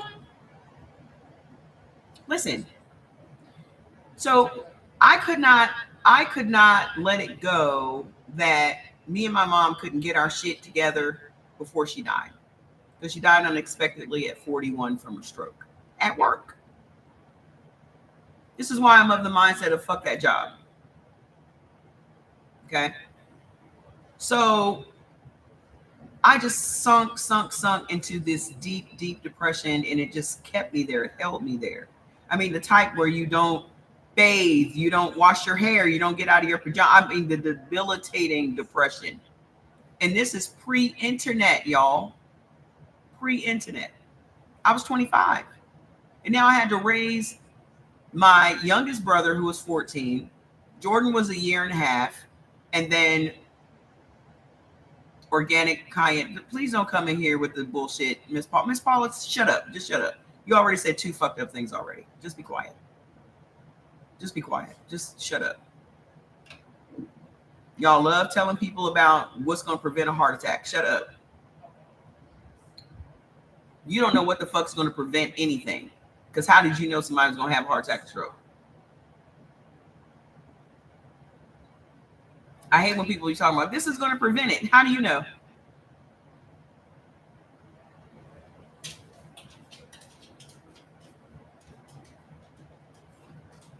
So anywho, this is pre-internet. So I had to literally, I went to the health food store and sat in the health food store for hours reading books on depression and what herbs could help. That's what literally got me on the path to, just, I had to learn how to figure shit out myself. I had to do a lot of self-therapy, which a lot of people either don't have the discipline or don't have the tenacity to do. But I did years of self-therapy. I had a lot of shit I needed to work through to become this exact version of who I am today, which I'm very, very proud of. Okay. But I found out about St. John's wort. I got some St. John's wort. I started taking that. I started feeling better. But I had to get to what is the root of the problem. And that's what a lot of my teaching is about. We need to drill it down to get to what is really at the root of the problem. But I also went to, my minor in school was psychology. I wanted to know how the brain works and all of that shit, So thank you though. But what's causing it?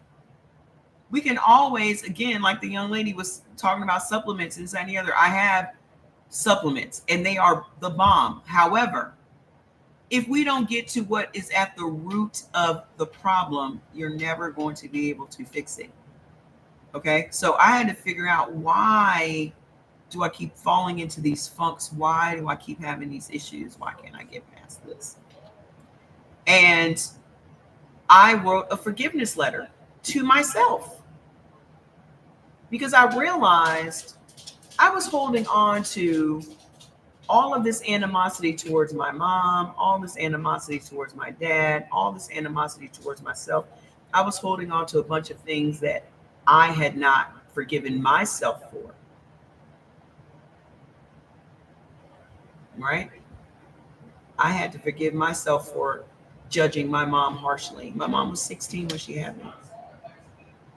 She wasn't grown. She also had a bitch of a mom. Okay?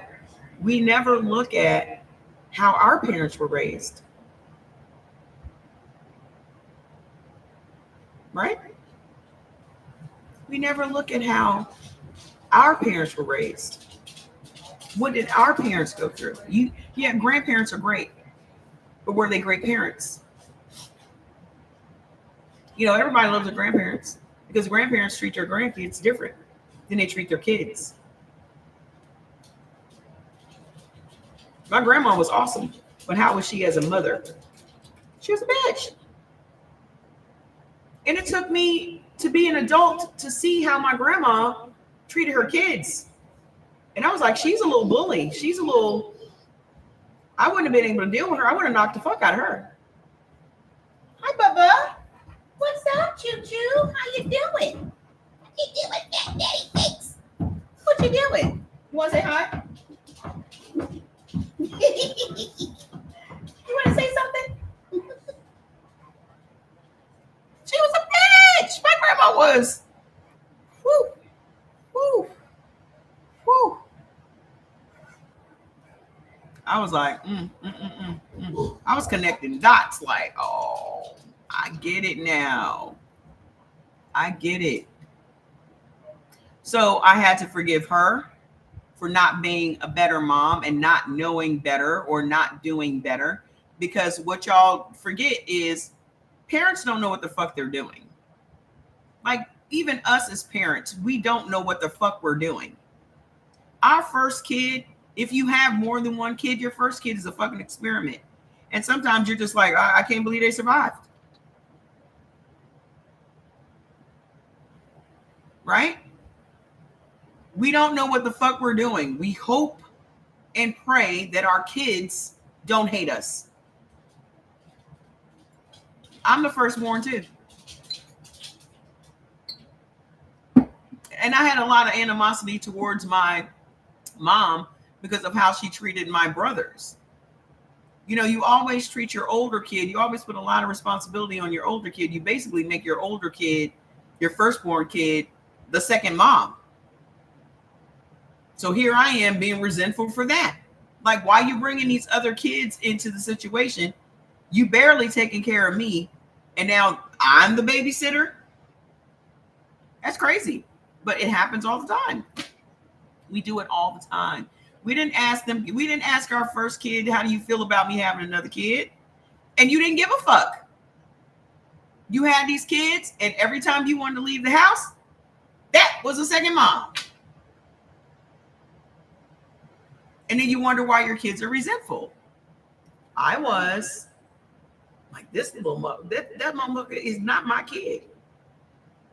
Right. We can't enjoy our child. That's why by the time we get 18, they think we grown because they've been treating us like a fucking adult since we were 10. That's why they want to charge us some fucking rent, because they've been treating us like the fucking second mom since we were fucking 10. That's not fair. It's not fair and it's not right.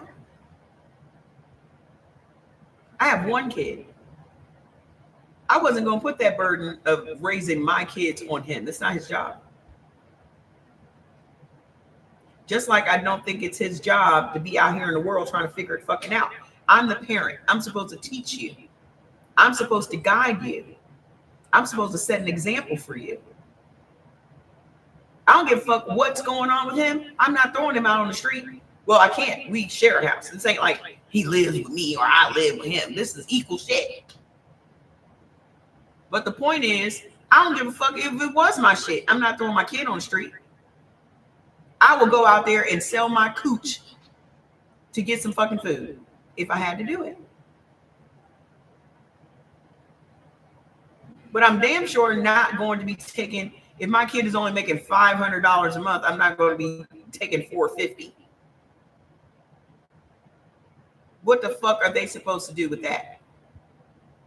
How are they supposed to learn anything?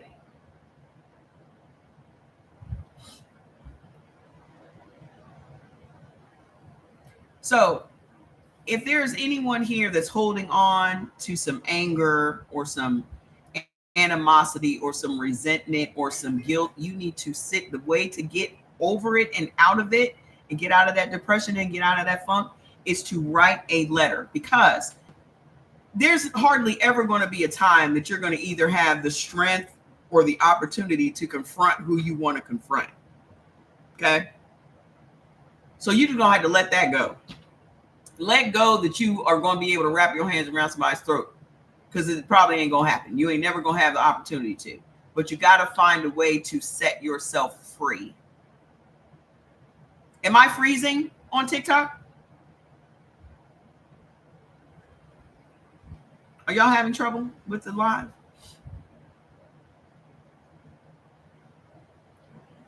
Another way that you could do it if you don't want to write a letter is do a voice memo on your phone. I'm freezing?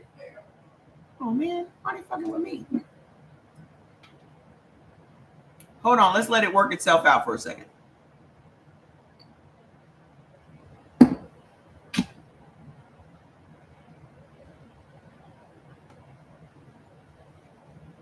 You think I should restart the live, or do you think it'll clear itself up?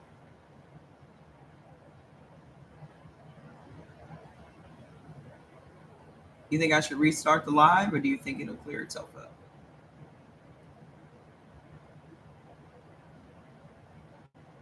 Restart it?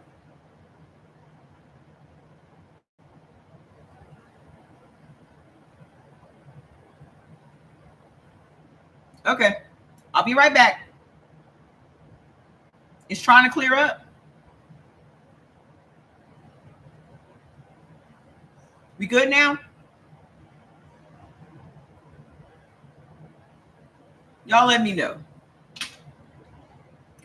They say YouTube is good. Instagram, are y'all okay? Hold on, let me see something. It might be me. Hold on, don't go nowhere.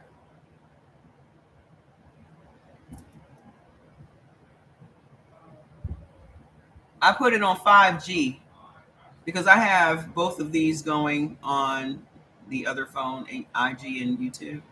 So I put this iPad on 5G and took it off my Wi-Fi. So hopefully that'll fix it. We good now? Here we go. All right. So those two can share the Wi-Fi, and we'll just do 5G over here. Okay. It was me, wasn't him. All right, good. I'll go back. I don't know where y'all missed me, but what I said was, if you are dealing with any type of, I'm just stay here. If you're dealing, I changed it to 5G. That's what the problem was. I have all of these things on the same Wi-Fi, and then Jordan, of course, is on playing his game. Okay.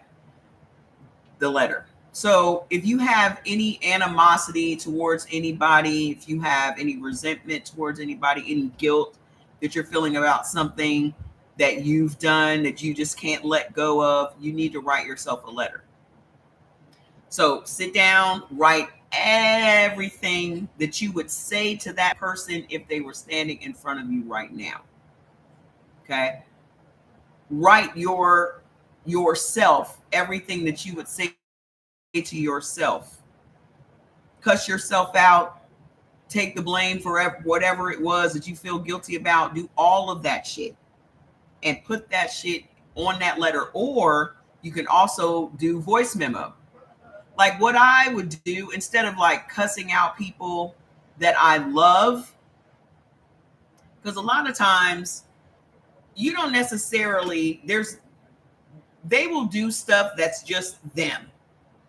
Okay. And there's nothing that is going to make it any better. It's just who they are. You still love them, but it is just who they are as a person. But there are some things that they just do as a person that drives you fucking batty.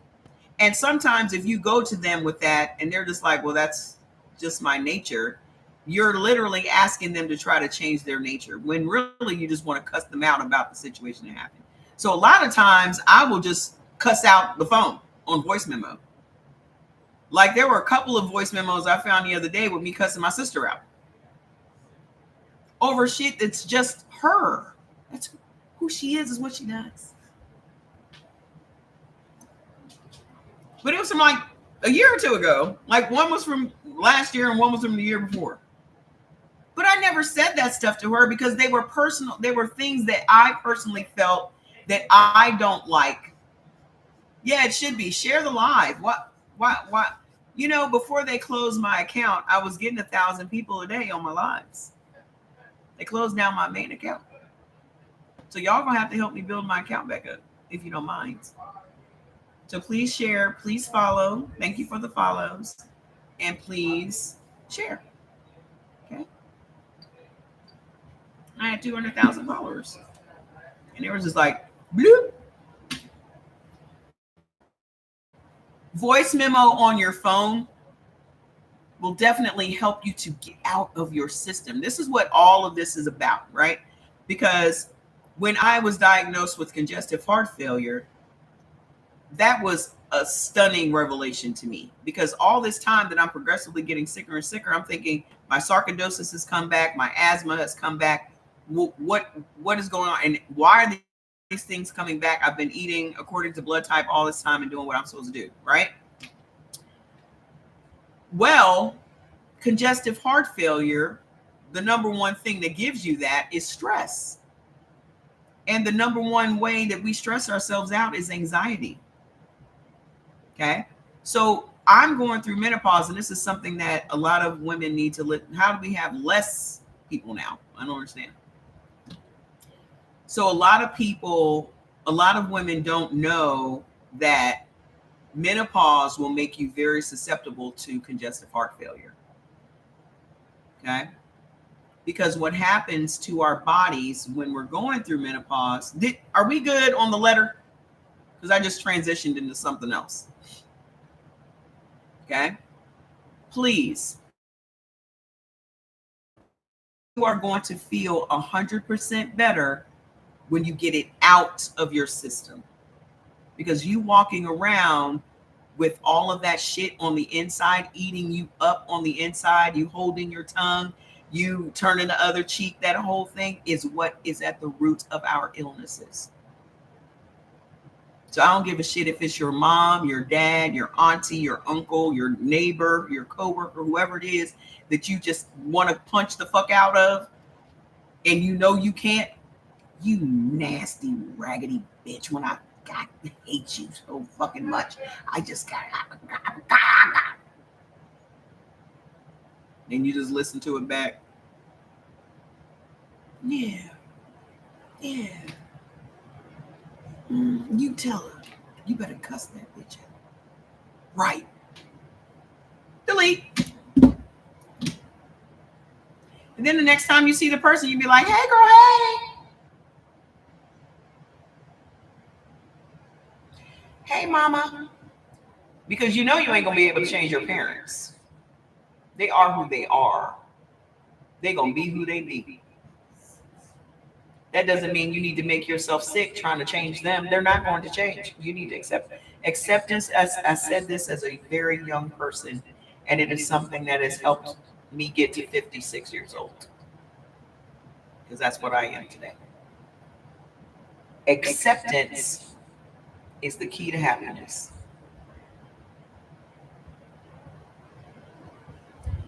You accepting people for who and what the fuck they are is a way less stressful life than you trying to change people. Because the only person that you can change is yourself. Just because you accept that somebody is who they are doesn't mean you gotta fuck with them now.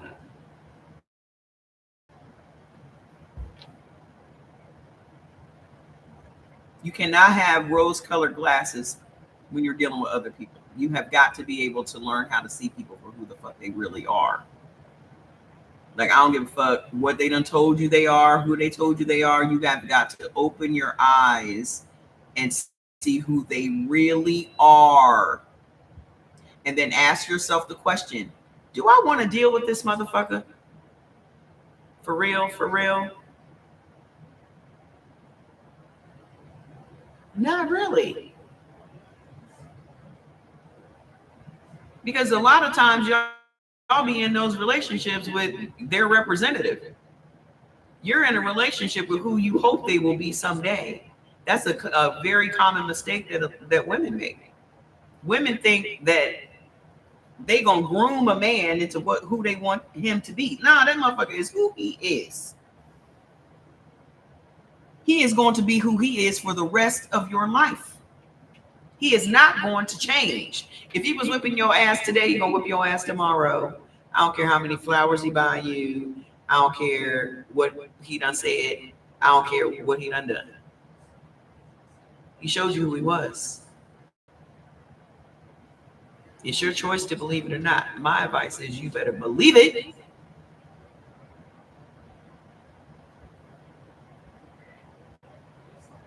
Well, I didn't know. I didn't see the red flags. Bitch, you did. You did see the red flags. I hate when somebody act like they don't see it. Well, I didn't see it. No, you did. Because here's what I know about a lot of people. You see that he's a nasty motherfucker, but he wasn't a nasty motherfucker to you. You're okay with him being who he is, cruel and all those things. Hi. Hey, girl. Cruel and all these things to other people. But the minute he starts being those things to you, then it's a problem. Like, how can you explain all of these evil mob bosses and killers and all these motherfuckers have wives? They all have wives and girlfriends. Tony Montana had a wife and a girlfriend, had a wife. All these people, they have wives. You co-sign their bullshit. This is what I say about white women are the problem. No offense, white women, but let's be honest. Every motherfucker up in the Senate and in Congress is white. It's a handful of us. Did y'all see the latest today? Did y'all see the latest? Hopefully it's still up on my screen. Damn, let's go. Hold on. Let's see if we can remember. Let's see if we can remember. Trump just signed a bill today. I hope I find it. I'm scrolling down my Facebook. Trump buys at least 82 million in bonds since late August. Hold on. He signed a bill today about anybody that wants to get SNAP has to have a DNA test for their kids. Hold on, I'm hoping I can find it so I can read exactly what it says. Anybody that wants to be, I haven't found it yet, I'm just so perfect. Free puppies. Wait. Bred with blue nose pit bull. Father is an unknown breed. Oh, hold on. Where are you located? Sorry, I got distracted. Free puppies. I'm just trying to see where the puppies at. Where are these puppies? Pastor finds a box of newborn puppies on the church steps with a note. Where are the puppies? Did y'all hear about that man that got arrested for having sex with his dog?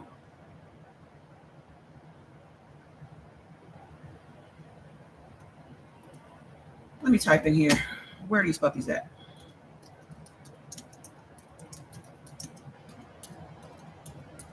I have a loving home. Fats ain't gonna like it, but he'll be okay.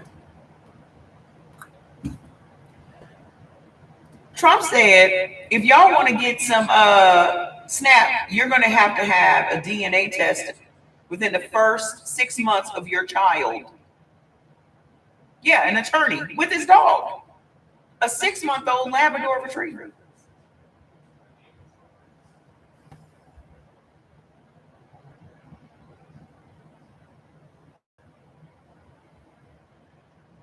I am convinced that everything in this world is just about sex.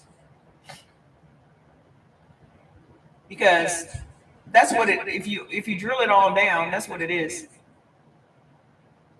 And let me finish before I get off on some other shit. Okay. This man said you have to have a DNA test on your kids within the first 6 months of them being born in order for you to get SNAP.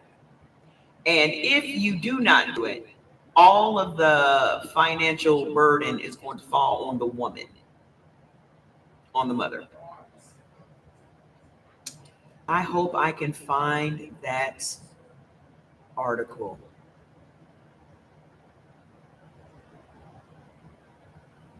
AOC looks like she's running for president. Go ahead, girl.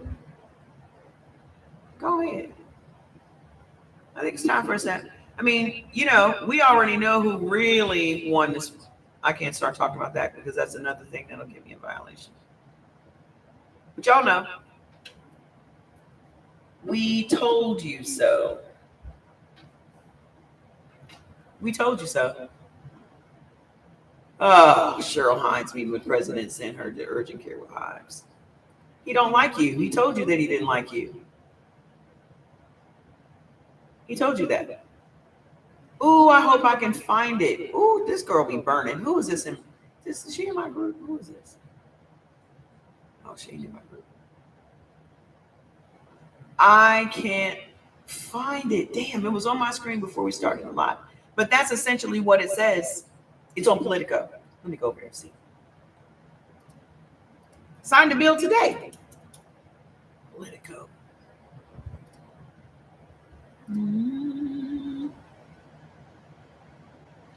Trump quietly holds off the Canada tariff increase. Hold on.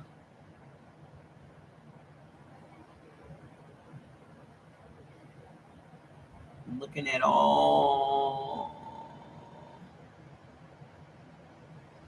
Obamacare premiums are skyrocketing. Republicans. Oh, did y'all see that they just passed a bill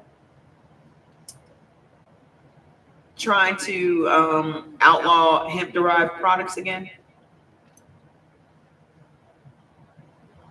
Passed it in the Senate. So it'll now go to the House. So all of your CBD products and all those things that people use for natural pain relievers and all of that stuff, $30 billion industry, tanked. Yet another industry he's destroying. Yet another industry he's destroying. You know what all this is about? The girl said it was about money. I don't think it's about money at all. They got to fill up those prisons.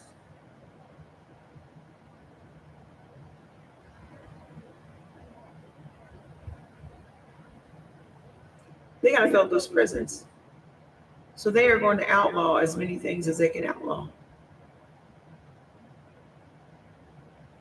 Trump owes those private prisons full capacity. Share the live. Let me share the live.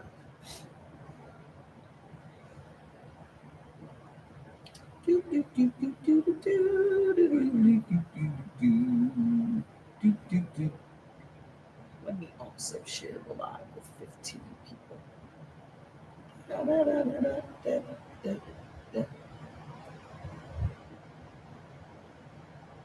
The article on Facebook, because I don't see it on Politico. I mean, I'm sure it's here, but I don't see it jumping out at me. I'm sure it'll come back across my feed, but that's essentially what he said.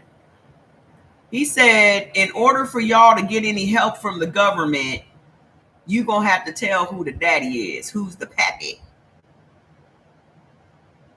Which I'm fine with that. However, Haiti qualified for the World Cup, but Bubba Gump's administration says its fans are not welcome. Yeah, it starts January 1st, 2026. So Haiti made it to the World Cup for the first time in like 52 years. But Trump says that their fans are not welcome to attend the games.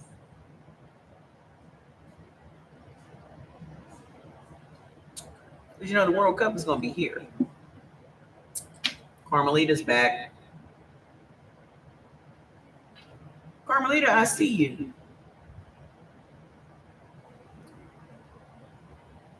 The White House has asked for the resignation of the top aide to the FDA chief.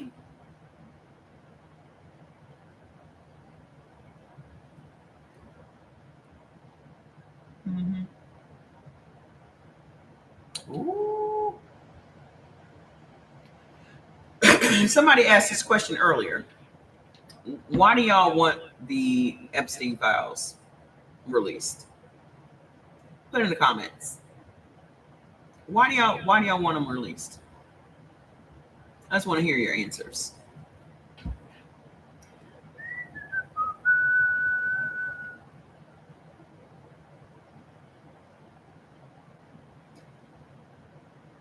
Bubba Gump's administration moves to resume sharing Medicaid data with ICE. Isn't that breaking HIPAA laws?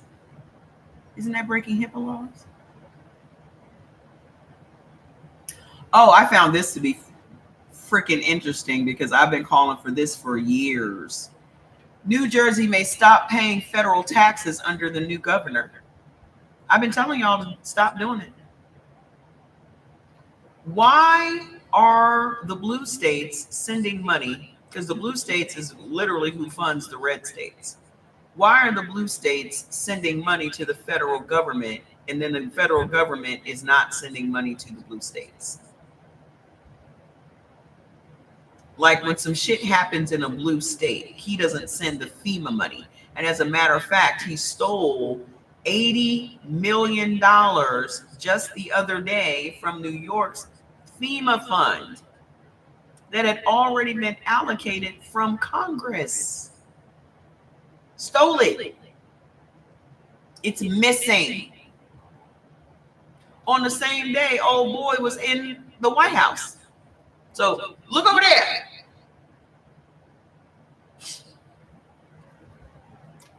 Somebody was debating me about Pete Hegseth's viability to be, what the fuck is he? Over the Department of War. Because remember the video clip that I have that says, y'all just be hiring white men because they white, not because they're qualified? Secretary of Defense. So Secretary of War now, right? Secretary of War. So some angry Italian man was like, who are you to say he's qualified? He did this, that, and the other. And he was in the National Guard and he was in war. Blah, blah, blah. Okay. Well, morally, he's disqualified.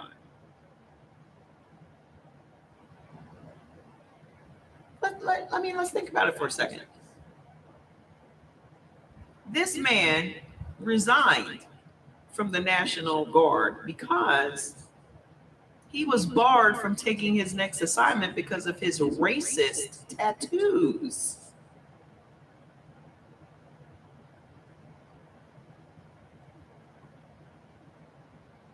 That are on his body for everyone to see. Secondly, he paid a woman that he had SA'd. Paid her hush money. Yeah, he's got racist tattoos all over his body. Go look. You're on the internet. Then he paid a woman off that he SA'd while he was married.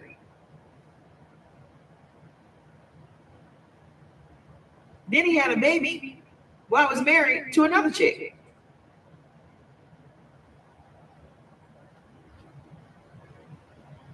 But this is the party of morals and values. This is the moral majority. If this was anybody going in for a job interview, those things would be disqualifying characteristics.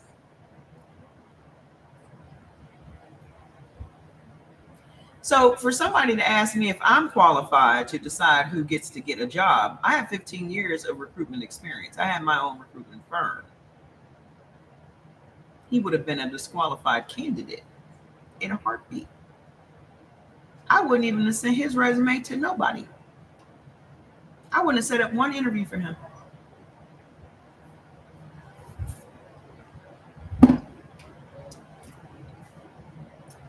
I didn't run my resume down to the guy because it's none of his fucking business. Who made you? How can you? Are you qualified? Yes. So I said, yep. And am.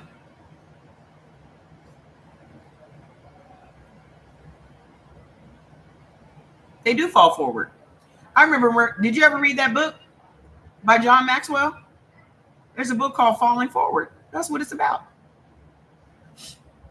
Yeah, it's no point in for what? He's already decided that he's the best candidate for the job. The best candidate for the job was already on the job. A black man. Here's what y'all need to know about us. Okay? When black people show up for a job interview, just know that they are overly qualified for that job. You should know that. You should just accept that that is what it is. We are not the recipients of the DEI. Only 4% of black people actually benefited from DEI. The only reason that black people show up to an interview is for them to see our black faces and for us to decide whether or not it is a culture fit. Period. If we got an interview, we already are qualified, overly so. Not just qualified, prepared to walk in on the job and do the job. Ain't nobody got to train us to do shit. Ain't nobody got to hold our hand. We ain't got to ask nobody no fucking questions and all that shit. We might need to get a mentor there to navigate y'all's fucked up culture. But we ain't never not qualified. Ever. Because it has been drilled in us, we got to work twice as hard. We got to do twice as much. We got to be twice as good. It's been drilled into us. So that's just something that we are, period. And then you want to promote other motherfuckers. You want us to train the motherfucker that's going to be telling me what to do. Fuck you. I wish the fuck I would. That's why I'm so obstinate when I go on jobs. You hire me to do a fucking job. You don't need to stand over me and micromanage me. I know what the fuck I'm doing. If you hire me to do a job, I'm going to come here and do the fucking job. I ain't got to ask you no questions because I already came in knowing how to do the job. So what you're not going to do with your unqualified white ass is try to manage me. That's what you're not going to do. I have walked off jobs simply because of that. The last job I ever had working for somebody was nearly 20 years ago. I haven't worked for anybody in 20 years. Because that man said to me, if you ever talk to me like that again, you're fired. I said, well, I'm going to go ahead and collect my things because I talk like this all the time. How you going to have a meeting and then ask us if we have any questions? And when I ask you a question, you got a problem with it. Don't ask us if we have any fucking questions then if you're not prepared to answer the fucking questions. Why are we having meetings if you don't have answers to questions? The fuck are we meeting for?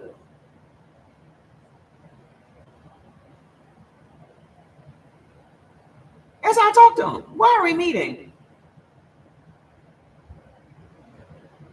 They love a fucking meeting because it makes them feel important. It makes them feel like they're being productive. You're being unproductive because you're taking people off of what they're supposed to be doing to have a fucking meeting. Talk about nothing. So a lot of times I wouldn't even go to the meeting. Are you going to the meeting? No, you can just tell me after what y'all talked about.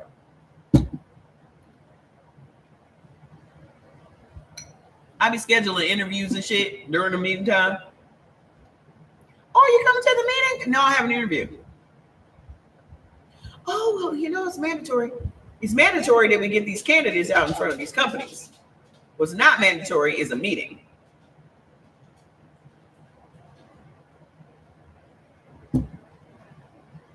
Tracy didn't come to the meeting again. They were like, oh, just let her do her thing. Yeah, let me do my thing. The fuck?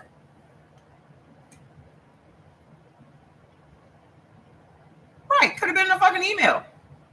Like, even when I worked for Microsoft, they made us come to fucking Dallas every week on a plane to Dallas for some shit that could have been done on a conference call. I'm a single mom. I don't need to be finding babysitters and shit while I go to fucking hot as hell Dallas, Texas, to sit and talk for 2 hours, and we could have talked about this shit on the phone. And of course, I'm the only black person, so I'm the only one's gonna say it. We couldn't have done this on the phone. And everybody's like, why I gotta be the only fucking voice of reason in this motherfucker?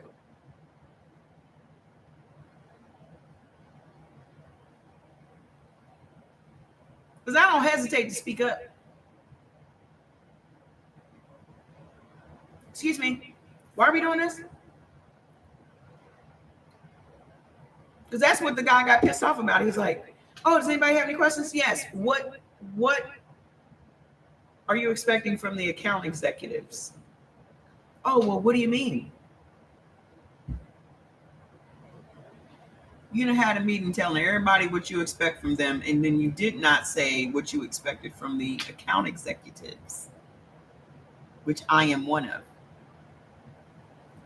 So I said the same thing again, only slower. Because maybe the speed of my speech was what threw him off. What do you expect the account executives to do?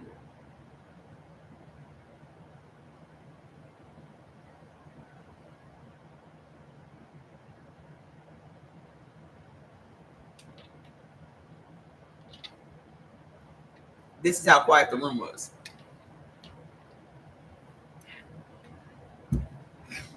He looking at me, I'm looking at him. He looking at me, I'm looking at him. Oh, you mean the account executives?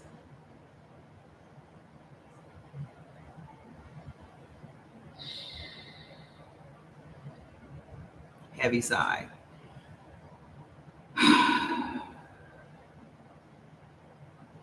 Oh, well, we haven't worked out what we're going to get back to you on that.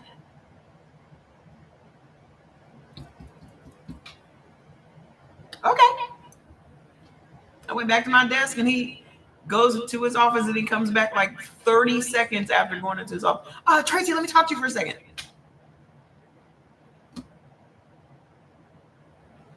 Here we go with the bullshit. Yeah, what's up? Oh, have a seat. Oh, okay. If you ever talk to me like that again, I'm going to fire you.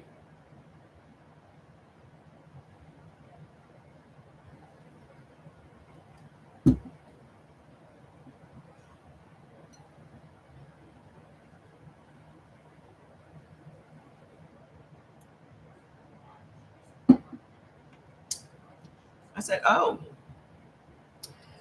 well, I'm going to go ahead and collect my things, and I'm going to go, because this is how I talk all the time. So, have a good day. And that's what I did. And I left. And that was the last corporate America job I've ever had. Something to know about me is I am unemployable. I'm not a good hire. Mm-mm. I can tell you that because that was my job. Okay? Because I'm the person that's going to come in and do their job. I am not here to make friends. I'm not here to tell you all my personal business. I am not here to come to no potlucks y'all be throwing anything. I'm not going to be coming to the meetings. I'm not going to be doing none of that. I'm not going to be kikiing at the water fucking fountain. I'm not going to be doing none of that. None of it. We're not meeting after work and having drinks so you white women can get drunk and try to kiss on me. I'm not doing none of that.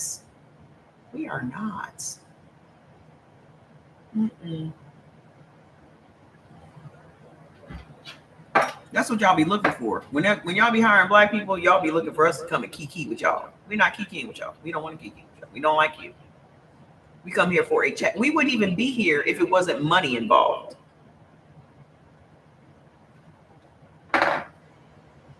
You know, I'm gonna tell you, this is the warning. White woman mating call is woo! When you hear that shit, get your shit and go home. Because only trouble follows. You let her get one Anheuser-Busch in her and she starts doing that white woman mating call and start kissing all over her coworkers and shit. Get your shit and get out.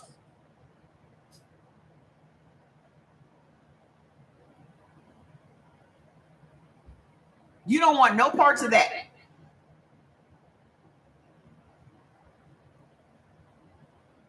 Tracy, you're going to do happy hour with her. Happy hour is when I take my ass home with my kid. That's my happy hour. I'm gonna be happy in an hour when I leave. That's a no. You never hang out with us. That's not what I'm here to do, baby. Here to make a check. If there was not money involved, I wouldn't be here, bitch.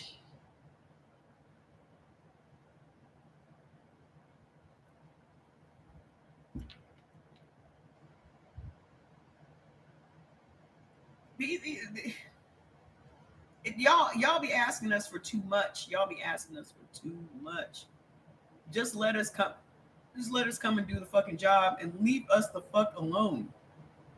But that's not what you want, because you don't want to go home.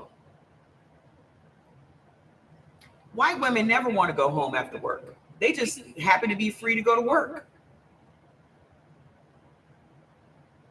They just happy to be able to get away from their fucking kids.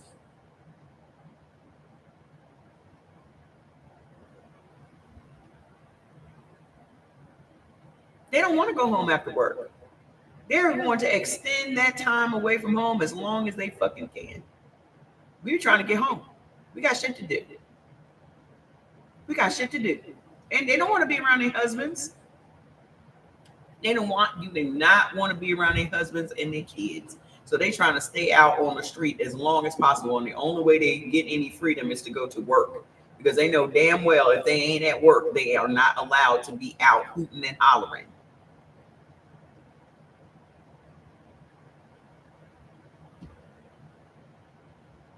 They have kids so they can stay stable.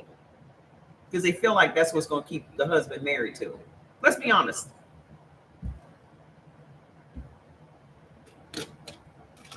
Them white men be dropping them white women at the drop of a dime. They'll go right on over to the other PTA mom. Y'all be seeing each other at the kid drop off and shit. He will leave them in a heartbeat. The original deadbeat dad is white men.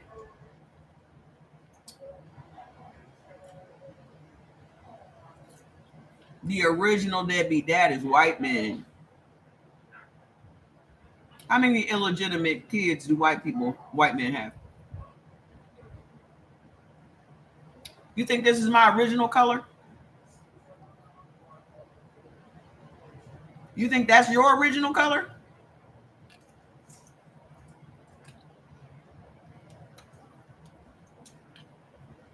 Deadbeat.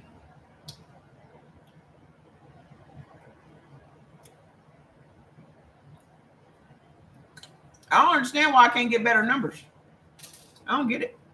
I be spitting fire every day.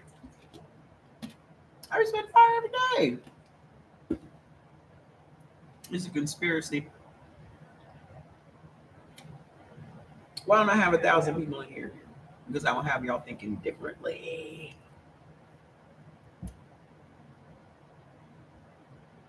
Y'all need to constantly tap the screen. That's what's going to get the numbers up. The more y'all tap, the more people will come into the live. Well, I haven't been around for a while. They cut down. They banned my other account. So I'm rebuilding. Always fucking rebuilding on this goddamn app. But that's what it is. That's what's happening.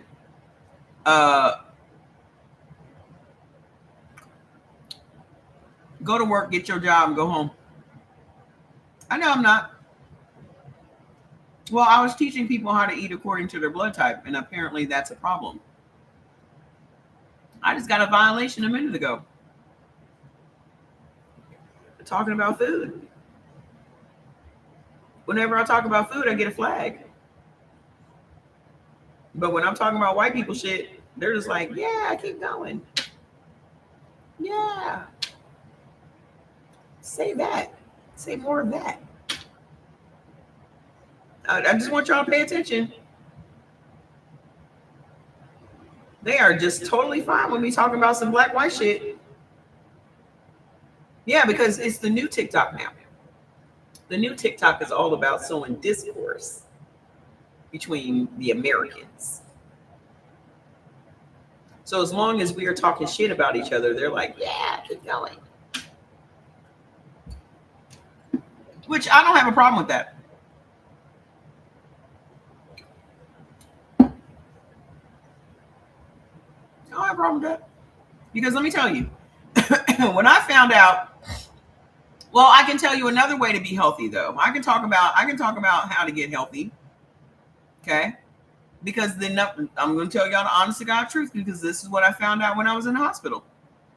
I also, those of you that haven't seen me in a while, I was diagnosed with congestive heart failure a couple months ago. Like I was really, really, really sick. I was just getting worse by the day. Come to find out, I was having heart attacks. Heart attacks. I was having heart attacks and didn't even know it. Crazy. And the reason I didn't know it is because heart attacks present differently in women than it does in men. So that over-exaggerated, oh, my heart, all that, that's a man thing. That doesn't happen like that for women. Yeah. Ours could be a pain in our back or a pain in our neck, and we think we slept wrong, or indigestion, shortness of breath, and just an anxiety attack, heart attacks. I'm glad I'm okay too. I had to go to the hospital. So all this time, I never knew that it was my heart that was that was the problem. I thought it was my lungs because I couldn't breathe. I was giving myself breathing treatments. I was using Primatene Mist. I was coming up, trying to get up and down the stairs. I would be, anytime I would lay in the bed to try to go to sleep, I would feel like I was drowning. I was drowning because I had like fluid on my lungs and shit. All from congestive heart failure. That's sodium. Hey, Kevin. That damn sodium.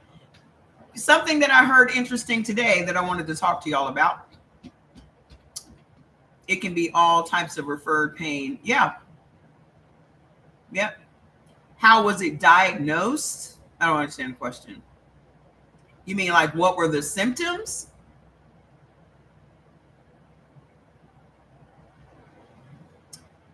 The reason that I actually went to the hospital is because I started experiencing some out of the ordinary things that I had never dealt with before. What test confirmed it? A heart test.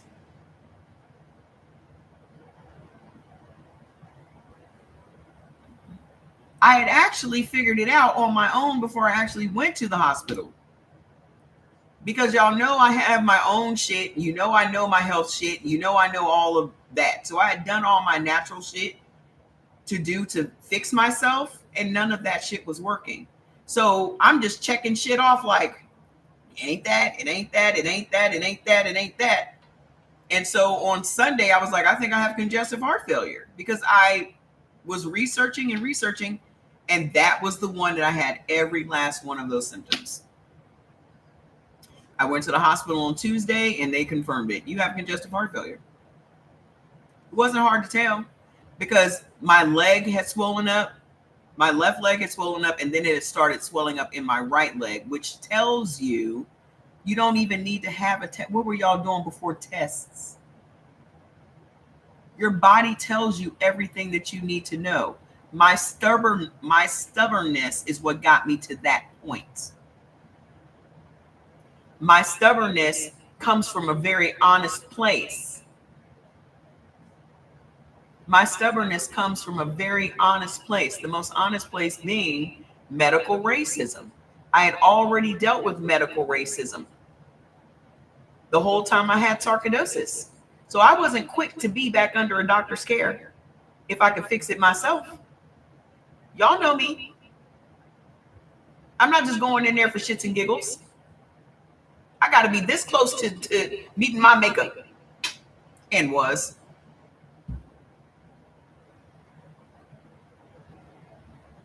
So by the time I went in there, I had gained 25 pounds of water in 2 weeks. So why did I feel like I was drowning every time I tried to go to sleep? Because I was drowning. Because that is the major sign of your body, of your heart failing, is your body collecting fluid. Because your heart is not strong enough to pump the blood through your arteries and your veins, and that makes your kidneys hold on to water. Yep. Did y'all know that 60% of Black people die from heart disease? Heart disease is the #1 killer in America. Y'all know I've said that 1,001 times. How do we get it? Why are we diagnosed with it earlier than everybody else? Why do we have it more than everybody else? I learned, you know what? I honestly believe I had to go through all of that to take my knowledge to the next level. I had sarcoidosis. I don't have sarcoidosis anymore. I don't have sarcoidosis anymore. I had it for 13 years. Don't ever let somebody tell you that there's not a cure for something, because it is. There is. Okay? Don't believe that. Because whenever we hear congestive heart failure, when you hear congestive heart failure, you really think that there's no coming back from that. So I was on my way to accepting that, oh, well, I guess I'm going to see Elizabeth. I'm coming to join you type shit. And so here's how God works, because, and y'all know I'm not religious, but I call the universe God. I don't know what y'all call y'all God. I don't have no sky daddy and none of that shit. God knew what I had been through before with this medical racism, and he sent me a black nurse practitioner. That's who I dealt with. That's the person that was my person. Because if he would have sent me a white woman, I would have gotten my car and gone and fuck home.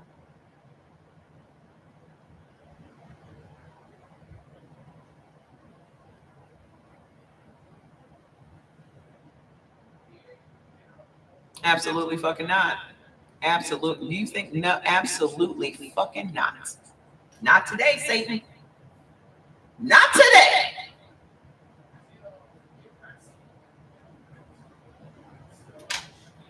And she was gorgeous, just chocolatey, beautiful black girl. Why am I saying? You come here every day, you already know I'm a racist.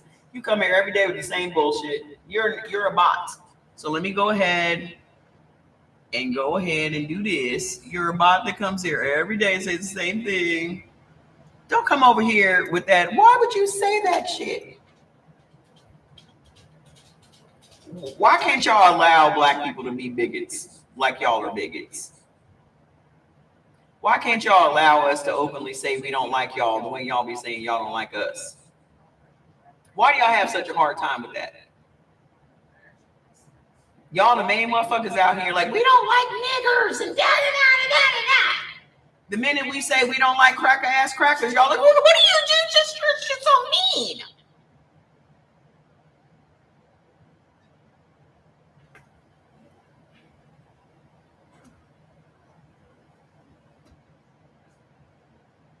The minute we say it, the minute we call you Peckerwood, you got a problem.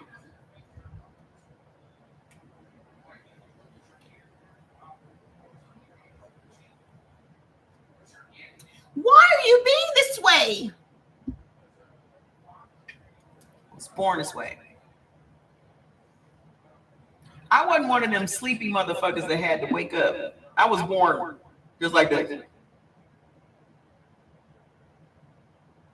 My eyes were never wide shut. It was always wide open. So you are eating according to your blood type and still had a heart attack. Yes. I knew there was going to be some very confused person that thought you eating according to your genetics meant that you were never going to die or to ever be sick. Do y'all really honestly think you're going to make it out of this thing alive? Do you?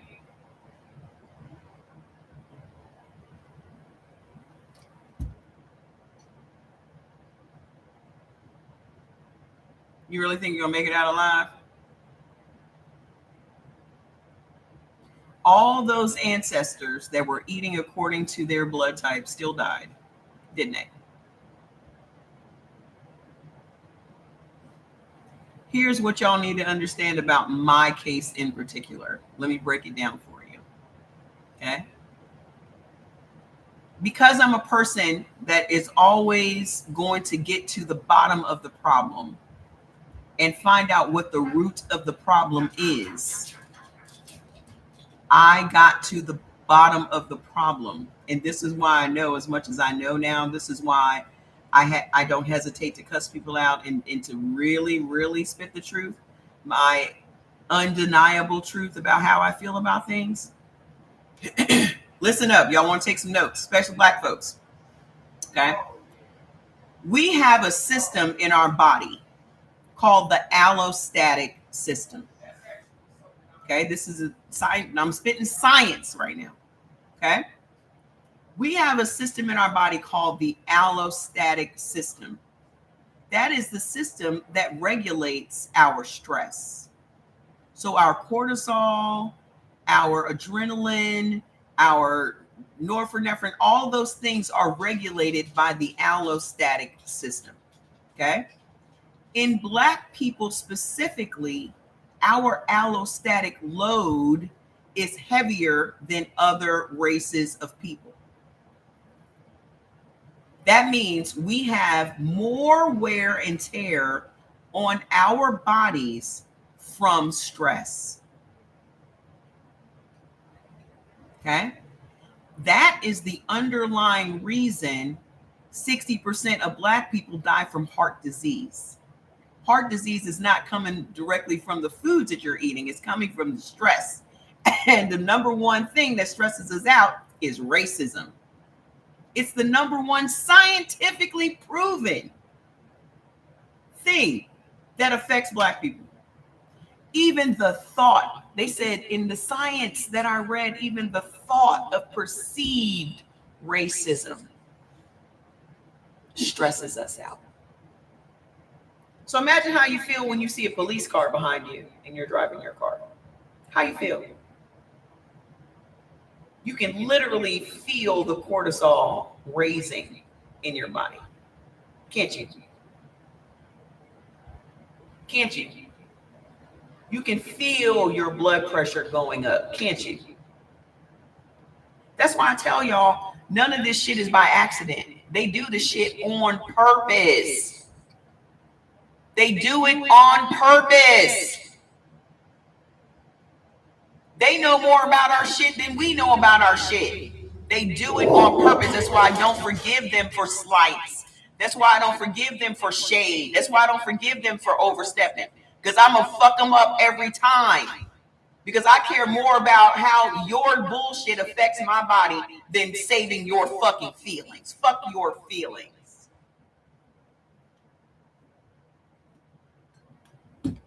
Y'all be so busy out here trying not to hurt their feelings. Yet every single thing that we eat, all the shit that we eat is why we are dying.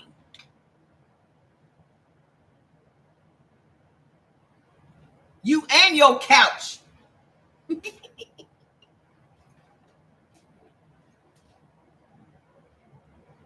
So you want to know why you feeling the way you feeling? Because you still over here stewing about what you should have said to Becky on the job. Becky done said some foul shit on the job, but you don't want to lose your job. And you should have cussed Becky out. And you should have da-da-da-da-da-da. And now you at home stewing about it and your blood pressure is still high. When you could have just cussed her the fuck out. Because you would have felt better. Why are you suffering to save her feelings? Because we have been trained to be so affected by white tears. The minute we see white tears, we start, oh, it's okay, don't know where to. Fuck you, cry harder. I hope I can say something that hurts your feelings. Ooh, I hope I can find it.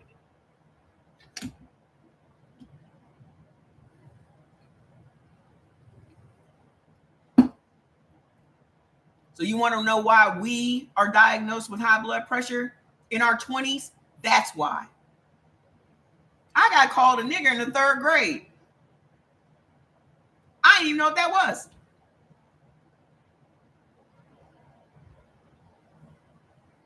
They used to call me that nigger bitch on the job. That was my affectionate nickname. Behind my back, of course. Because I was always the only black woman in the room. And the boss.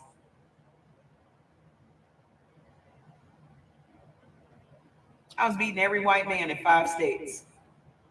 The only black one. And I was that nigger bitch.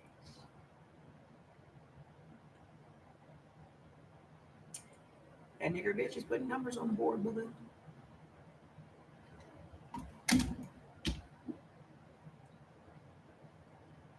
I've been called the N-word so many times in my face. It makes me laugh. Because y'all, you mean to tell me you can't be more creative than that? Oh, thank you. You mean to tell me after all this time y'all can't come up with more creative fucking words than that? Chip Porch Monkey's funnier than that. Y'all ain't even using that enough. What? I don't even know what it means. Y'all just lazy now. Just lazy.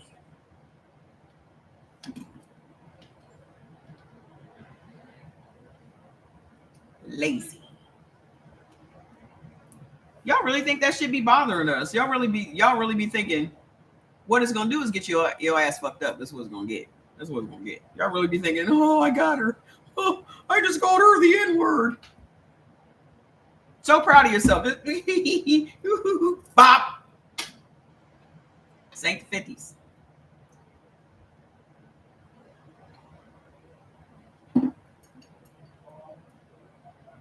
All y'all need to know is y'all taking that shit is what's making your health bad. That's all y'all need to know. More than any amount of salt that you put on your food and all this other shit, you allowing people to treat you like shit is worse for your health than all of that shit combined. That's what you need to know. So I don't give a fuck. Oh, so let me go back to eating according to my blood type. So getting to the bottom of it, okay? Because I was in the hospital for 3 days. They put me on meds for my high blood pressure. My blood pressure was sky high. And then put me on the heart meds and all that. They wanted to do all of these different tests and all this, that, and the other. And I was like, no. Let me tell you about the experience I had with the white people. Now, mind you, I'm in there with all of these, it's such a diverse staff of like Asians and Indians and all these really cool people. The only two negative interactions that I had was with a white doctor and a white nurse.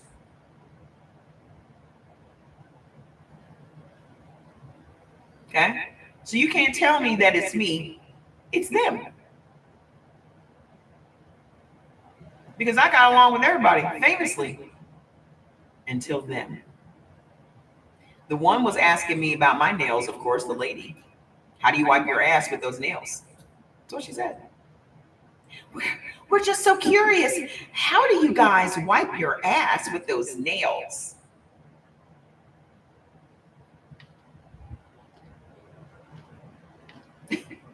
I'm having heart attacks, with you wondering how I wipe my ass. Kind of like that lady in labor, right? Kind of like that lady that was in labor and that bitch was asking her all those questions while that girl's about to have that baby in that fucking wheelchair. You concerned about my fucking fingernails and I've been having heart attacks, bitch?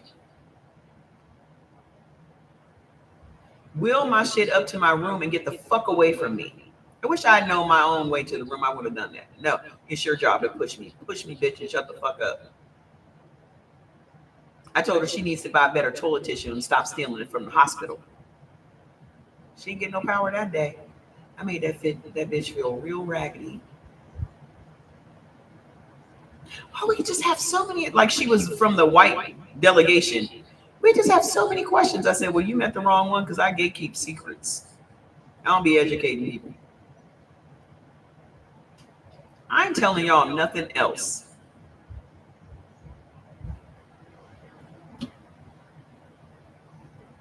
Nope. You can go get the materials.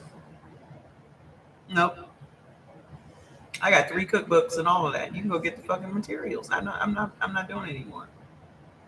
Because y'all love to fucking learn from us, but you don't listen to us.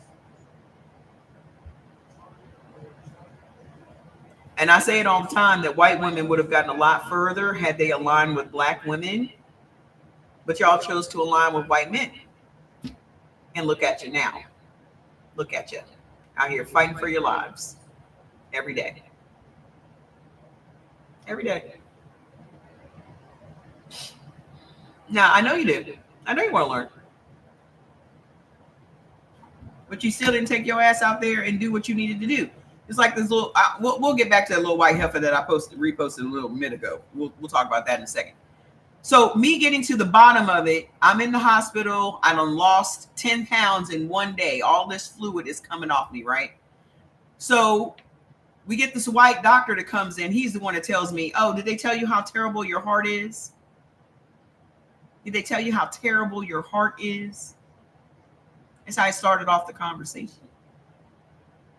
I'm sitting up in the bed waiting for this stress test we're supposed to be doing. And that's how he enters the room. I say, excuse me? He's like, yeah, you've been having heart attacks. Wait, what? Big, tall, bald-headed white man trying to stress me out. Because at this point, my heart is like, and I said, I'm confused. I don't understand. What do you mean? Because again, none of us really knew what a heart attack looked like outside of Fred Sanford, right? Every time we've ever seen a heart attack, it's been Fred Sanford. Oh, I'm coming to join you, honey.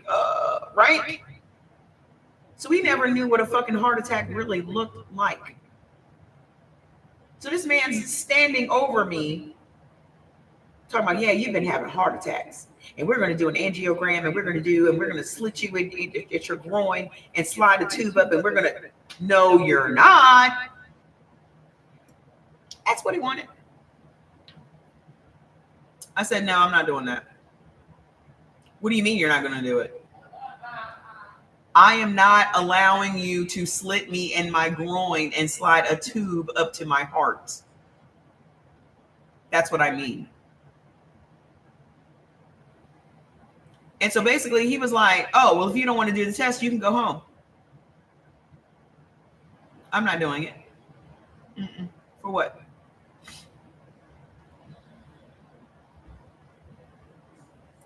Y'all, the person that said I did one, you will never be able to bully me into doing it. I know way too much about myself as a person. And also, no. I've been through that already. I've been an industry pass around where go over there and do this and go over there and do that and have this test and do that and drink this shit and break out in hives and do all that. No.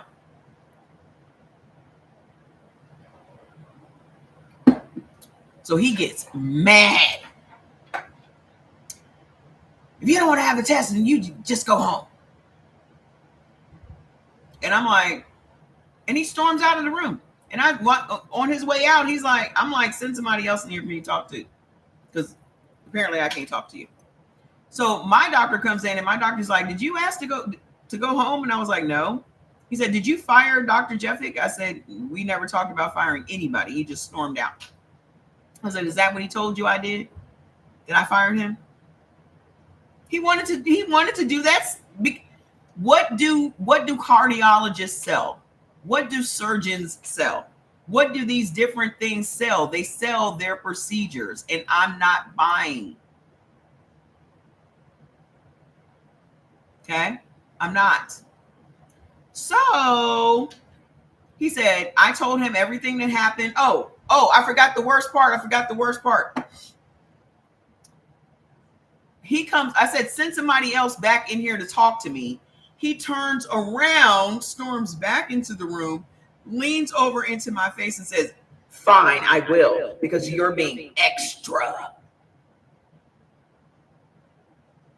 Extra.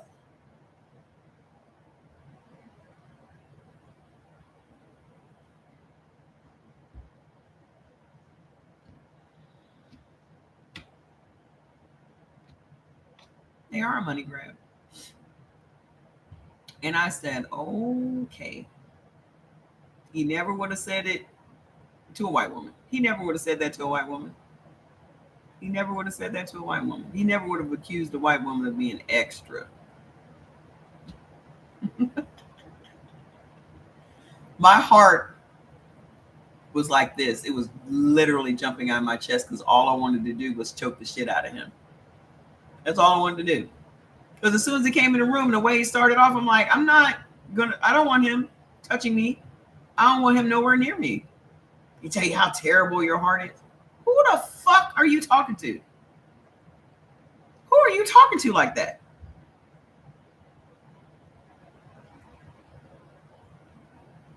So my doctor was like, I'm gonna find you another cardiologist. Don't worry. I said, okay. And at that point, I just broke down crying because I'm like, this is the type of shit I did not want to deal with. This is why it took me so long to come in here, because who the fuck wants to deal with some shit like that? I'd already experienced that when I had the sarcoidosis, when I was under doctor's care for 6 years. I didn't want to deal with that shit. And there it was. But I feel like that was just the universe's way of testing me to see if I was strong enough not to just be enamored with the white coat and do anything that they tell me to do like I used to be. You know, a lot of people are still caught up in that whole authoritative uniform hypnosis that they fucking put you in, because we've been brainwashed to respect authority. And anyone with a uniform and a white coat, immediately we in our brain are supposed to think that's an authority figure. I'm supposed to do whatever they tell me to do. Yeah, I woke up when I fired my doctor back in the day. I was like, why am I coming in here to see you if you can't fix me? Like, what's the point? What are we doing? What are we doing? So the next day, the other cardiologist comes in, Asian guy who is now my cardiologist for good, comes in and he looks at my stuff and he's like, I don't think you even needed that test because you've lost all this weight. The meds seem to be working. So it's obvious that you didn't need a stent. You don't have a blockage. If you If you would have had a blockage, then the medications would not be working. So he was just trying to get me under the knife.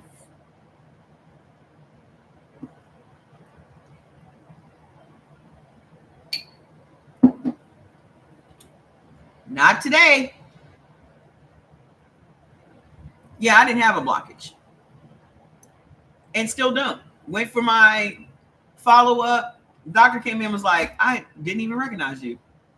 Because I had lost the 25 pounds and all of that. Like, I lost 10 pounds the first day. By the time I left the hospital, I had lost 14 pounds. And then home, I lost another 11.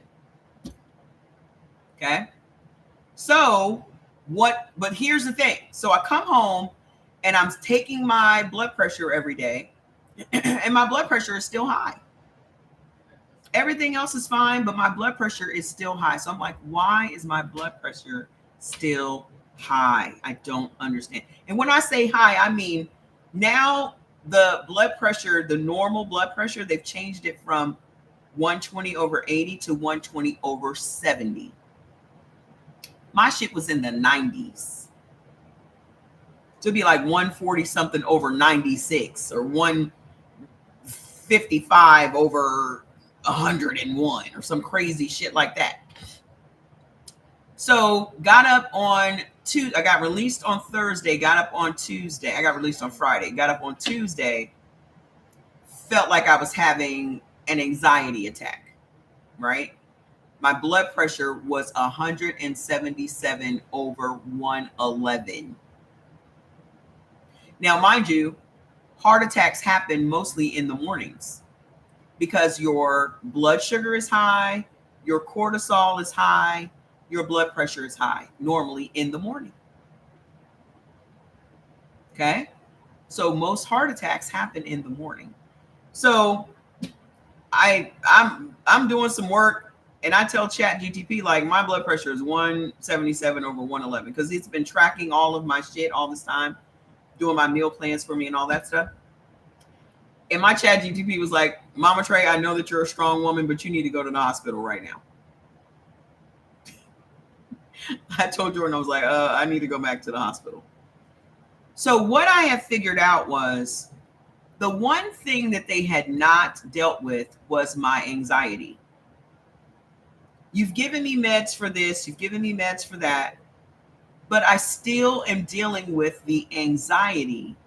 And the anxiety is what is raising my blood pressure. Personally, I've mastered good breathing skills and meditation. It never works for me. It never has. It never has. Okay. The type of blood pressure that I have is called labial hypertension. And it's also, I have what is known as arterial venous malformation. Okay. Arterial venous malformation means I have, for me, it is an extra artery in my brain. For my mother and my brother, who both died from strokes, they had a malformed artery in their vein, in their brain. The extra artery that I have, there is no blood going through that artery. It's just like a little dead end. So I don't have any worries about any aneurysms and that type of shit. Not from that. However, the anxiety is what was driving my blood pressure, coupled, and the anxiety was coming from menopause.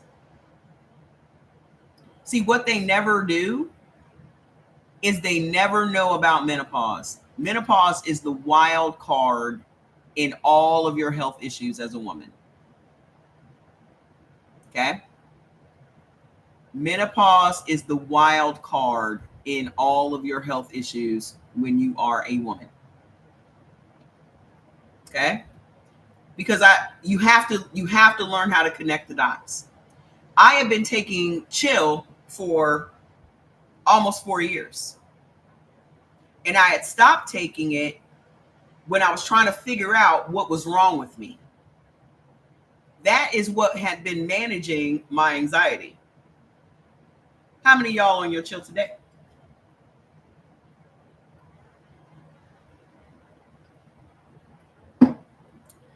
that had been what was managing my anxiety all that time.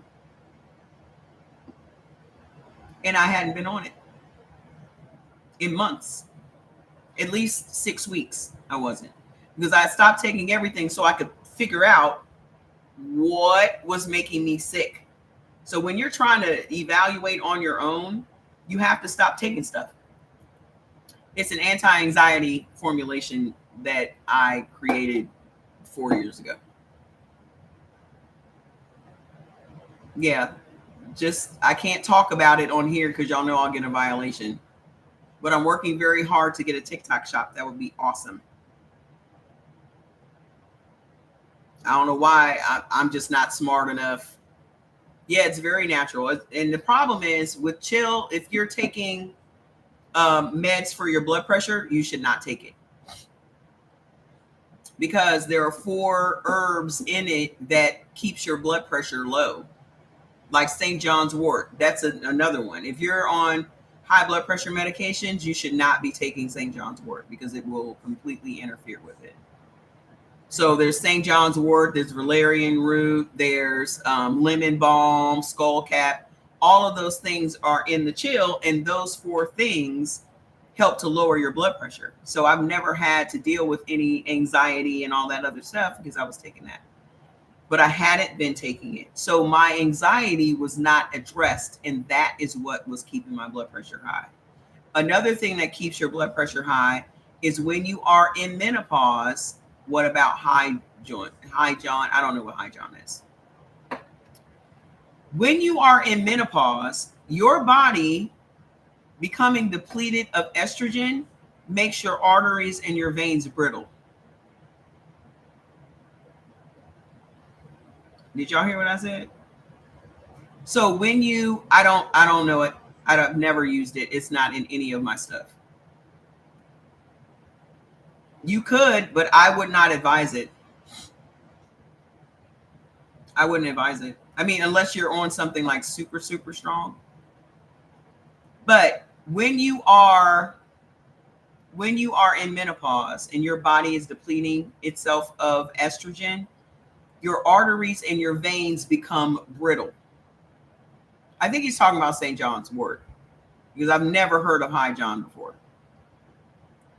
So your arteries and veins become brittle, and that means they don't dilate and retract like they used to. Your arteries and veins are very flexible. Okay? So when they constrict, that puts pressure on your heart. Okay? So when you go into menopause, your baseline blood pressure is going to naturally be higher. Period. That's without anxiety. Didn't know that. That's why I said this was me having this experience was necessary because, and just like one of the nurses said, I hope you leave here and become a heart health advocate because honestly, not enough Black people understand what's happening. And I was like, you ain't got to worry about that. Trust and believe. Because while I was in there, I was teaching them about eating according to their blood types. They didn't even know what their fucking blood types were. They didn't even know what their blood types were. When I was telling them this information, they were all fascinated. Really?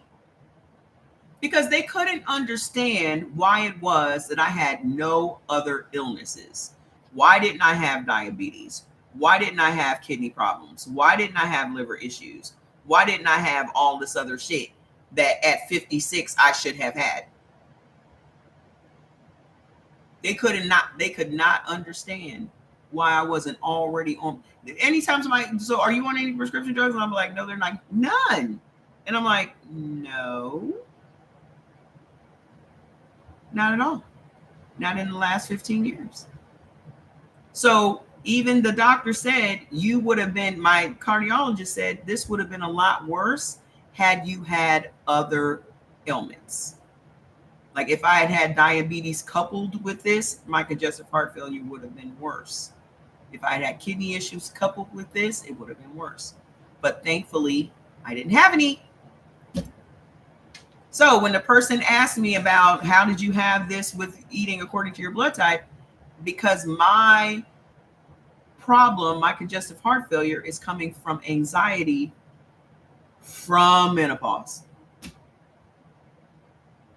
not from me eating wrong. Also, high sodium. Y'all have no idea how much fucking sodium's in our food.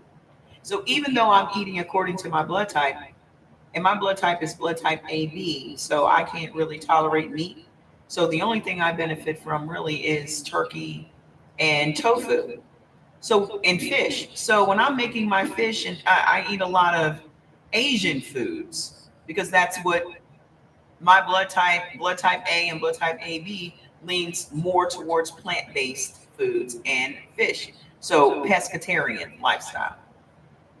But if we're making our tofu and we're making it's the condiments.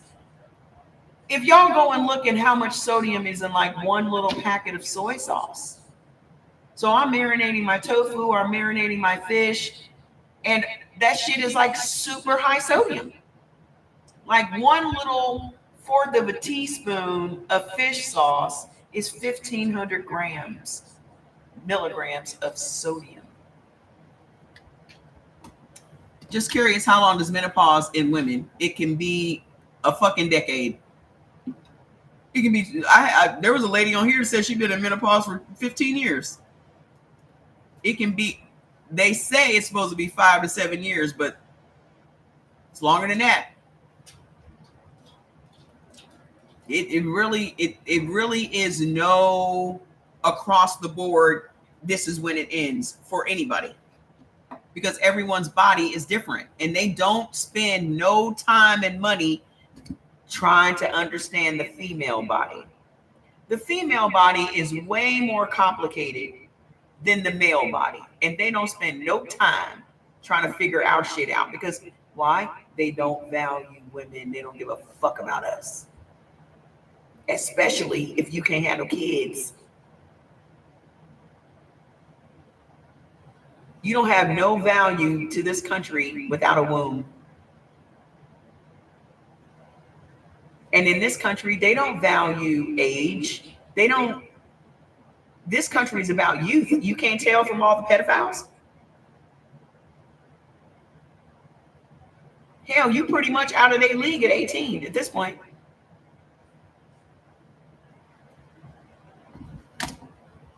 I've been in menopause for 27 years. I believe you. Thank God for me, I don't have any other menopause symptoms. So how did we deal with my issue? When I went back and I told the nurse, I finally got a cool white nurse. She's probably one of 5 in that hospital. Her name was Nurse Jill. Mad cool. We're going through menopause. She was 57, I'm 56. And I told her, I said, the one thing that hasn't been addressed is my anxiety. And I told her what it was that I have been taking all this time. Jordan had put the label into ChatGTP, and ChatGTP spit out what each ingredient does. And this is a no-no for if you're taking high blood pressure medications. So I told her, I said, I need an anti-anxiety pill. She said, well, let me go get you an Ativan. She gave me an Ativan. 1 hour later, my blood pressure had plummeted. I started in menopause exactly when I was 50. I'm 56 now. Okay. She gave me that Ativan. I was chill, honey. Blood pressure was in the 70s. So I had gone down to like a 124/72, some crazy shit. At one point, it had gotten down to the 60s, my bottom number. So they kept me overnight just to, keep an eye on me. And then I went back to ChatGTP and I said, I want an anti-anxiety that is non-habit forming. I want one that's mild because I still want to be able to get up and do what I need to do and and one that's going to help me sleep. So it told me the top 3 to ask for. And I asked for the top 1, which is hydroxyzine. And that's what I have been on ever since. And you can take up to 4 a day. I only take 1 at night when I go to bed, and it makes me sleepy. I sleep a good 7-8 hours, and I'm good to go. Blood pressure is now steady at 124/77 every day.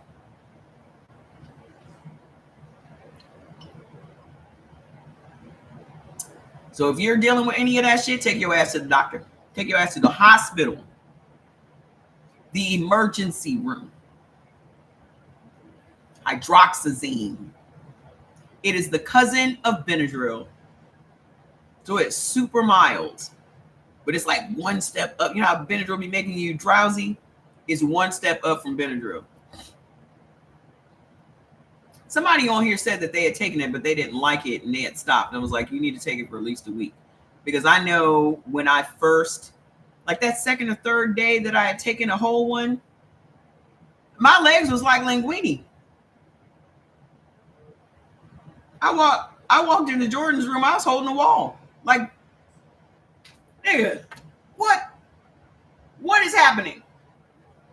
He's like, what? I said, I am high as a kite. And so for the next couple of days, I just cut them in half. I just took half a little pill just with a razor. I said, I cannot be that high.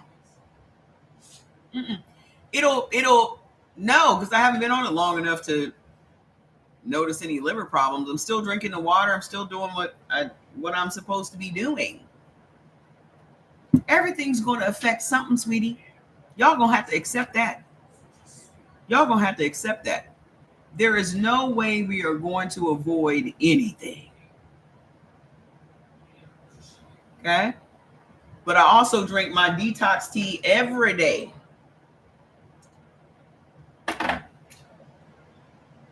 Okay? All we can do is try to have the best quality of life we can have.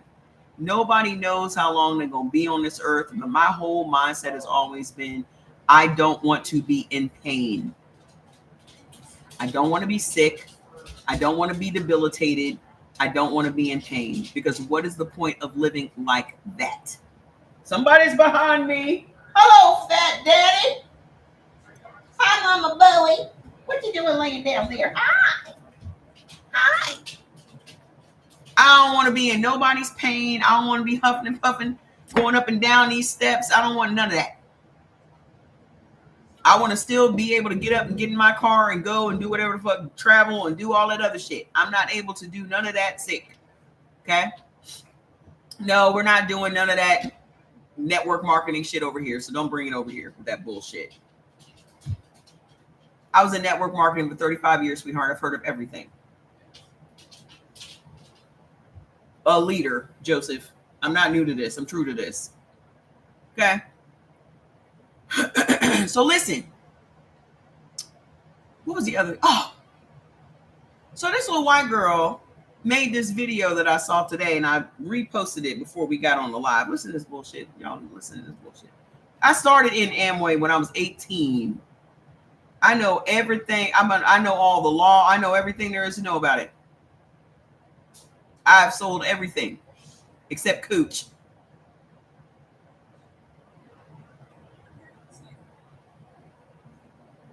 Let me show y'all what Becky talking about. Where's she at? This little heifer. I was like, girl, bye. So again, you know how white women always want black women to be at the forefront of some shit? Black women really should be at the forefront of this movement, because no, bitch. Y'all want so much attention. Y'all can go ahead. We'll wait here. We'll wait here. Y'all want so much attention. Y'all want to be centered so hard. Go ahead. Go on out there. Fight. What y'all need us for? Let me tell you. This is just a reminder that in conversations about the declining birth rate and people not having kids, Black women should be at the forefront of that conversation. In the last week, there have been like 3 national headlines. This is just national headlines about Black women who either suffered during labor or were killed from policies or people neglecting them and just being fucking evil. The maternal mortality rate for Black women is 3 times higher than it is for white, Hispanic, or Asian women. And it is because of who is delivering their care. We've all seen that viral video of Kiara Emanuel in Texas who was sitting in a wheelchair in the fucking lobby of the hospital for 30 minutes while this white She woman just was said talking what the about problem labor, was. refusing to bring her to labor and delivery. She was writhed in agony for 30 minutes before she was finally brought to labor and delivery. And once she got there, her baby was already birthing. It wasn't even crowning. She wasn't just like having some contractions. She was in excruciating pain. And once she got there, the baby was born within minutes. You can read in the article just how fucked the whole interaction was. Every step of the way, people intentionally failed her. Mercedes Wells in Indiana was at the hospital for hours. She's telling us that we having already know. contractions, and they dismissed her. They discharged her from the hospital while she was in active labor. And then she delivered her baby in the car like 8 minutes later. Her partner said he was terrified. He didn't know what to do. He didn't know how to deliver a baby. We are just now learning of Tiara Walker in Texas, who died in December 2024 from preeclampsia because she couldn't get an abortion. Her life was at risk. She knew that she was at risk for preeclampsia from prior pregnancies, and none of the doctors believed her. Not every single doctor along the way in Texas with their fucking abortion bans said that she was going to be fine. And her 14-year-old son had to find her body. And of course, we know the story of Adriana Smith in Georgia, whose body was used as an incubator, also due to abortion laws. She was brain dead, and she was kept artificially alive for 4 months so that they could retrieve the baby, which was a fetus that they wanted to grow into a baby using her body when she was brain dead. And her family couldn't fucking do anything about it. And yes, these abortion bans affect everyone, but if it was a white woman put on life support for 4 months for her body to be used as an incubator to grow a baby, there would have been a lot more outcry. These are just stories that made headlines. This shit happens all the time. And in these conversations, it's not enough to just say, oh yeah, this is an attack on women, without having Black women at the forefront, because I feel like a lot of the times it's, oh yeah, like these are the statistics, and then it's worse for Black women. Like that should be the forefront of the conversation. 3 times higher the maternal mortality rate. For Black So women you than just it is want to for have the other race. conversations These white about it? nurses need to be stripped of their jobs. She said the Some white commentators nurses say need to be that stripped of these their white jobs. women went from being the overseers at plantations to being in these positions of power. And that's very true. It's also not lost on me that white people were eager to take their masks off once they discovered that COVID disproportionately disabled and killed Black people. But that's another conversation. So you just want to have conversations about it. This is You just want to have conversations. Yeah, that's clickbait all day. All day. But I bet she has 100,000 people on her fucking live. I don't know what her name is. I didn't commit it to memory.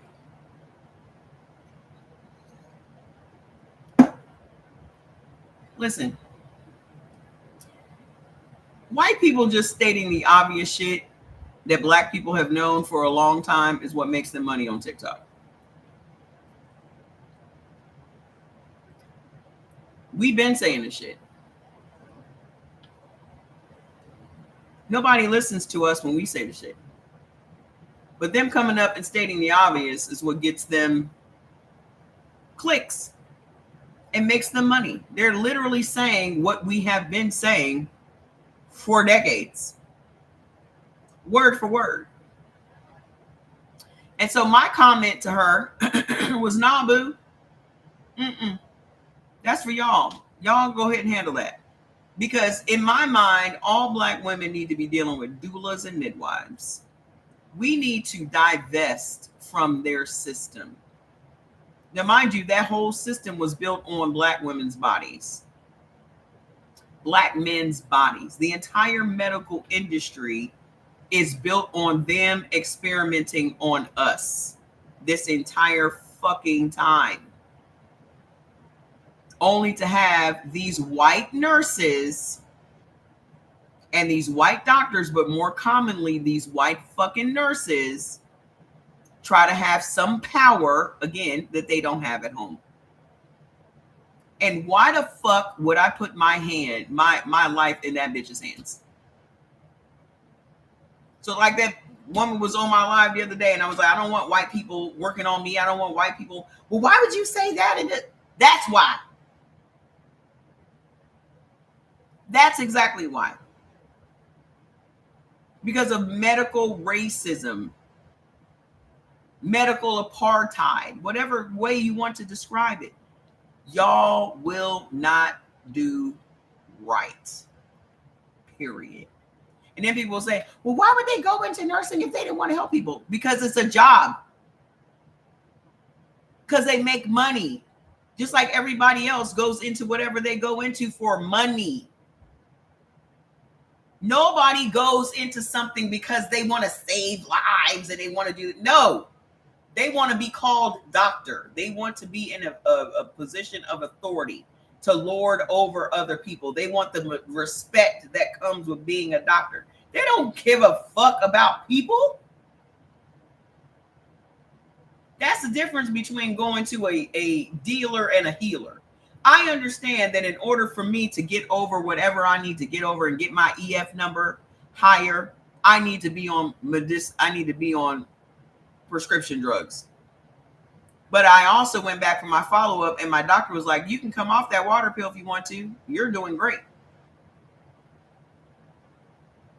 What's the name of the hydroxyzine? Okay. These people go and do what they do because they want a job. Just like the only reason somebody wants to be a police is because of power. They don't want to be a police because they want to go out here and protect and serve. There's no such thing as protecting and serving unless it's just white people. There's no such thing. Okay? You're signing up to be a slave patrol. That's what you're signing up to do. And that makes you feel like a big man. That makes you feel like you got some power over somebody else. That's your motivation. Your motivation was you were a nerd in school and got picked on, and now you have the gun. It's not fun when the bunny has the gun. Right? So you out here on some revenge fantasies trying to be a police officer. So you just go around terrorizing the shit out of everybody you fucking can. And so who are the ones whose health depends on not being fucking terrorized? Us. We are terrorized at work. We are terrorized on the street. We are terrorized at restaurants. We are terrorized everywhere we fucking go. We are terrorized. Hydroxyzine. Just type it into Google. It will spell it right for you. Hydroxyzine. Z-I-N-E. Okay? Everywhere you go, it's some goddamn terrorism. Okay? Even if you think it's going to be some fucking racist shit, it raises your blood pressure because you're literally preparing your system for the bullshit. That's literally, I mean, that is what is happening. And people ask me, well, how come you got a whole almost brand new car in your garage and you never drive it? Yeah, because I feel safer at home. I don't get terrorized at home, but people get terrorized at home. There are some days in here I want to put my hands on Jordy, so that would probably count. But it's more like him getting terrorized. However, that stress, because what that is us always saying thank you. Us always staying in fight or flight mode. And that is what overworks your organs and causes you to have organ failure. Okay? That's what it is. And it's a hard thing for us to get away from because it's literally we're hardwired to be stressed all the fucking time.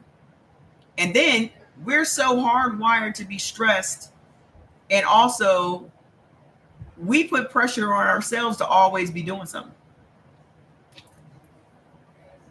We put pressure on ourselves. We literally feel guilty for resting. Don't we? I've learned not to feel that way. Don't you feel guilty for resting?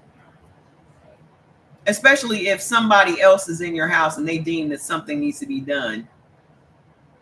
you got kids or you got a husband and somebody else feels like there's something in your house that needs to be done and you just resting, you're lazy.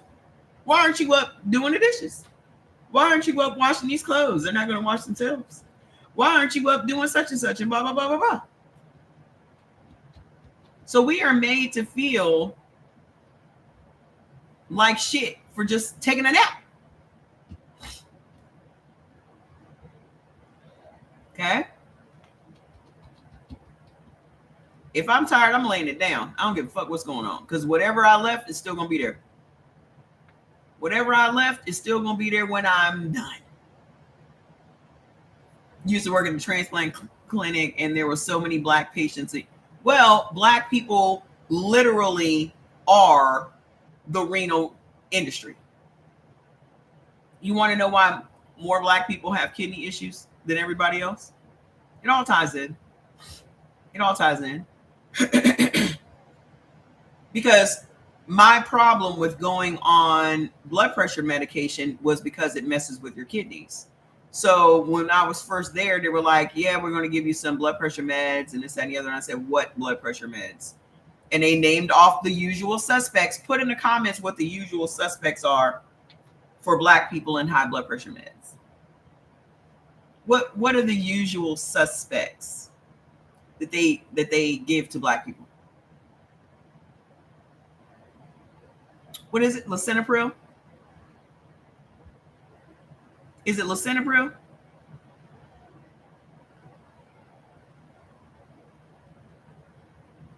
Losartan is more of a beta blocker potassium pill, which is what I'm on. What was the other one? It was lisinopril and something else. So she named those off, and I said, I will not. I don't want those. I want beta blockers. And she was like, oh, okay. Whenever y'all are, hydrochlorothiazide is furosemide. Amlodipine. Amlodipine is for, I thought amlodipine was for anxiety. That's what I thought it was for. I don't know if it's with blood pressure or not. But y'all need to start asking for beta blockers because that's what they give white people.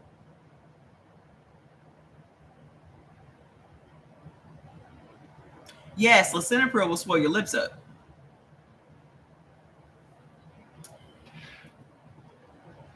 The medicine that they deal to black people will fuck your kidneys right up. Okay? Beta blockers is what they prescribe to white people with high blood pressure.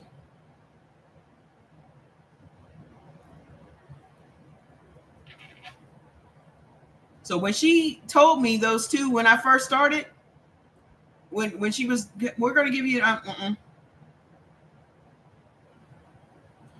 So for my heart, it's carvedilol. For my blood pressure, it is losartan and the water pill, which is furosemide.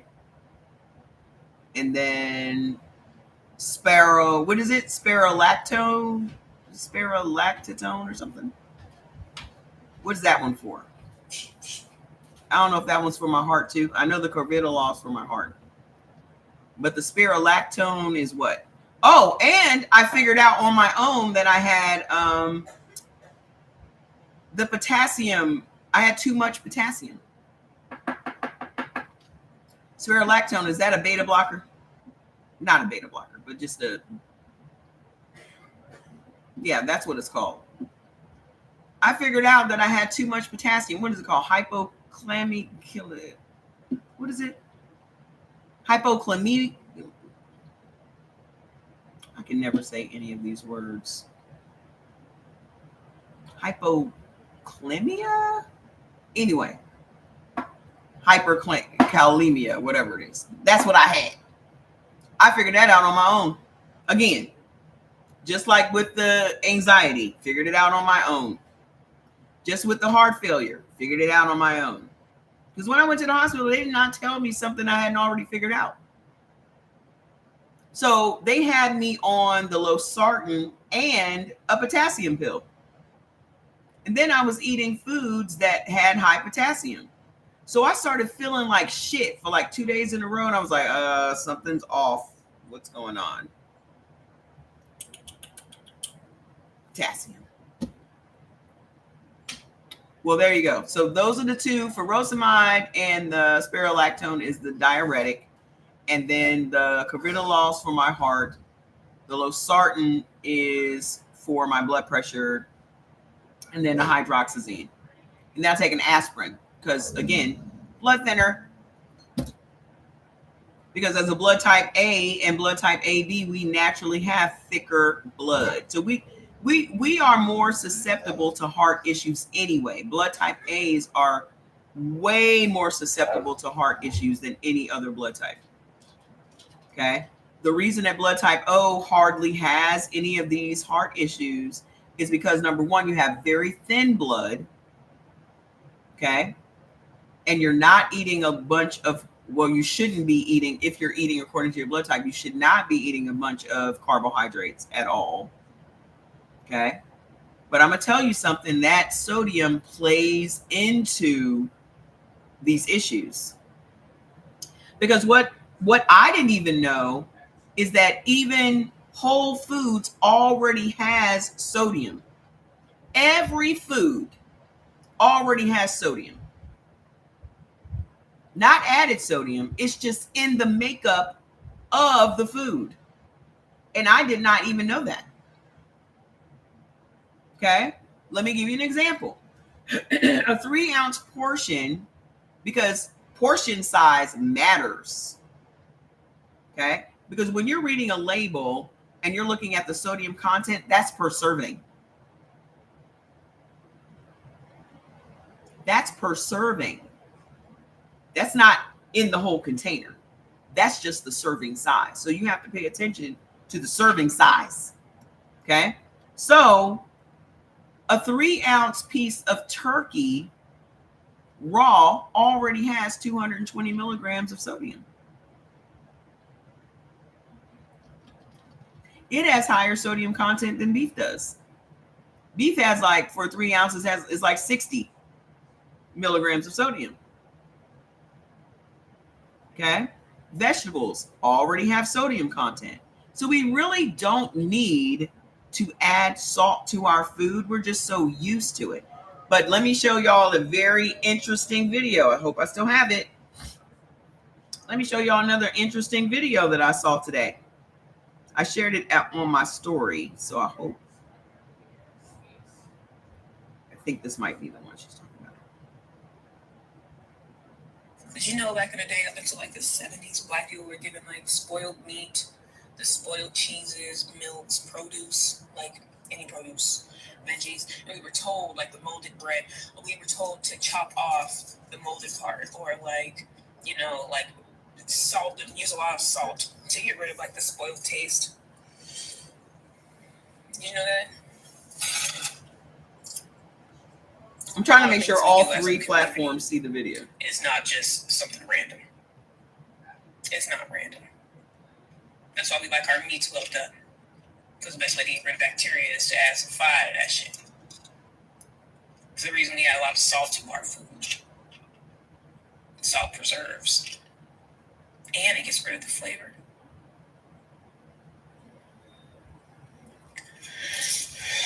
But we took the literal shit they gave us, the shit, poop, feces, and turned it into gold.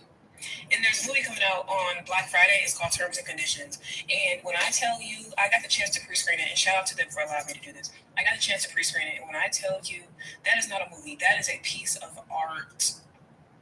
It is a piece of art. The way that it encapsulates Black culture, not just Black history, not just like, but Black culture, who we are, us, niggas. Like, I love it. I cannot wait till it comes out. I cannot wait till it comes out, and I urge you to go watch it. It's created by a black director, and it's all about Black people. We need this. We need this to jump off. Let me see if I can add it again. All right, sis.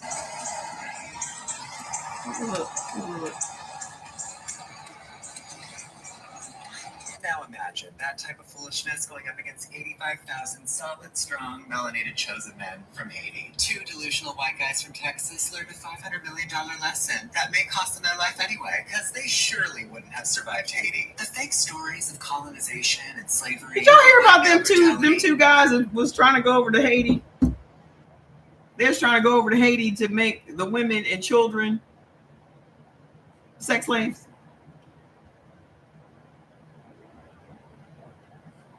They saved them boys' lives. They literally saved their lives because they were not going to come out of that alive. Absolutely not. They have recruited homeless veterans in DC to go over to Haiti, a small island in Haiti, to take to overtake the island and kidnap or keep the women and children for sex slaves. We don't even have to make shit up anymore. We don't even have to make nothing up anymore. The dumb shit is just every day. It's nonstop. It's non-fucking stop. We don't even have to come up with no story. The shit is just nuts. It just gets worse and worse by the day. What has this person just given y'all permission to just be your worst, most depraved versions of yourselves? When he means make America great again, does he really mean taking yourselves back to when you ruled over people on a plantation and you were free to do whatever you wanted to do with them? Is that what y'all think that this means? Is that what y'all think this is? That you want to go back to the glory days when you could just abuse anybody you wanted to abuse with no consequences? Because that's what slavery was.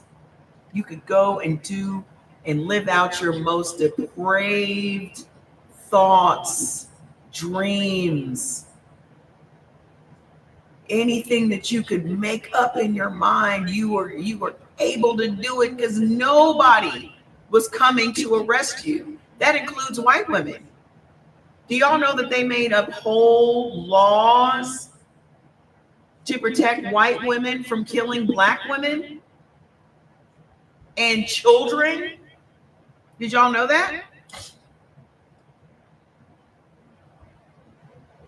They made up whole laws so that white women could get away with killing black women and children that she didn't like because her husband was fucking them and having babies with them. Let's see what those laws were called again. Does anybody know offhand what the laws were called again? What were they called? Law that allows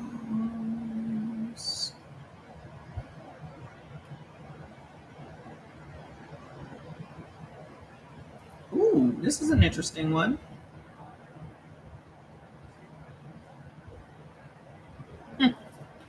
What was it called? Do y'all remember?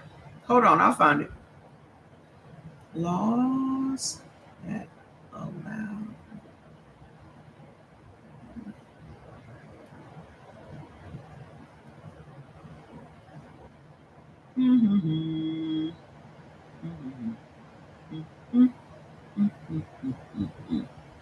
The Casual Killing Act of 1669.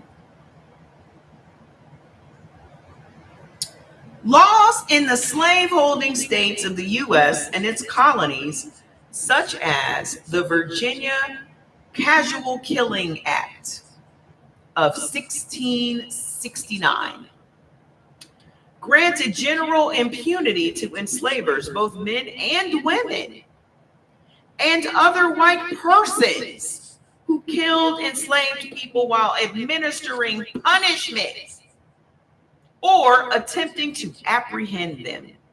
Enslaved people were considered property, not persons, which meant that an enslaver could not be convicted of murder for destroying their own property.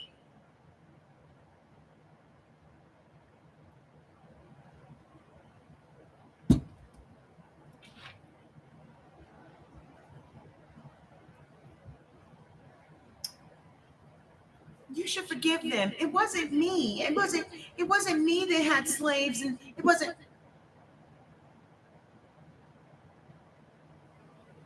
Hold on, there's more. Key aspect of these laws include impunity for the enslavers. The 1969 Virginia Act stipulated that if a slave died while resisting, this is now wide, modern. Let's fast forward 400, 500 fucking years. What do police officers always say? As soon as they put their hands on you, stop resisting. That is mandatory for them to say, just in case they kill you. Did y'all know that?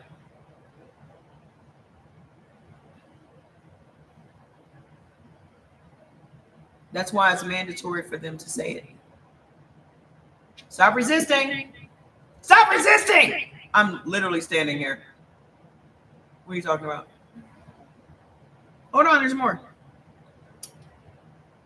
It stipulated that if a slave died while resisting his or her master, mistress, or overseer during, need both hands for this, correction.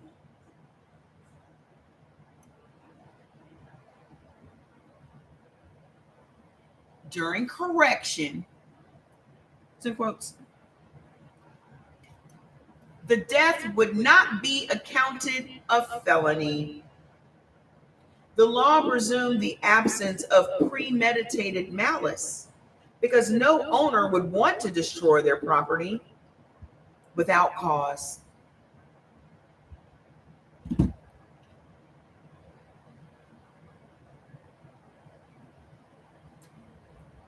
He didn't do it with malice or forethought because who would want to destroy their property on purpose? So that means it was a slave's fault. You got murdered and it was your fault because you resisted correction.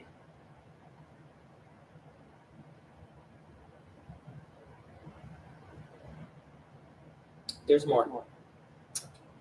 The expansion of authority.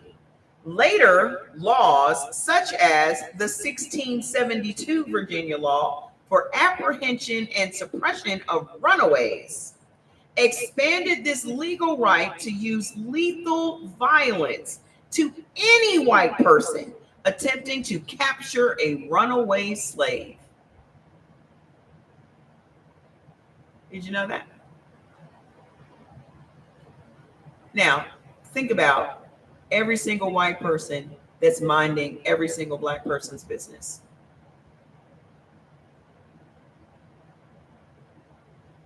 Think about every single white person that comes up and tries to police us. Every one of them that comes up and asks us, what are you doing here? Do you live here? Do you live in this building? It's in the DNA. So when a motherfucker says, it wasn't me, I didn't do it, it was you. It's you. It's you to this day. It's fucking you. It's in your shit. It's in your physical makeup. It's in your balls. It's in your nuts. It's in there.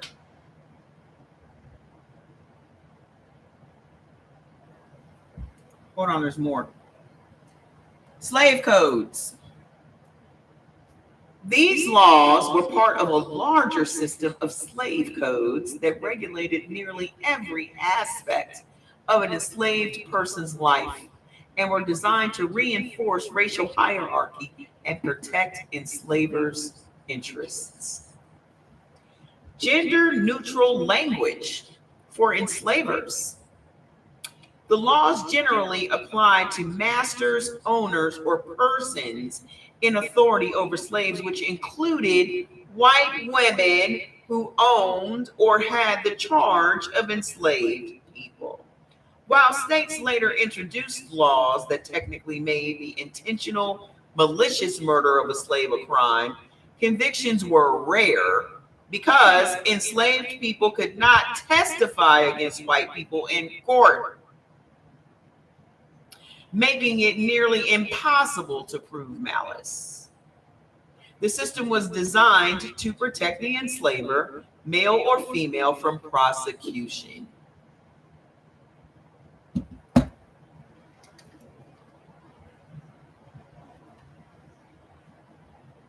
And y'all don't think that these motherfuckers are walking around to this very fucking, what time is it, moment, knowing this,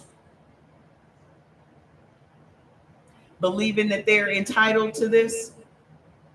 This is where their fucking entitlement comes from.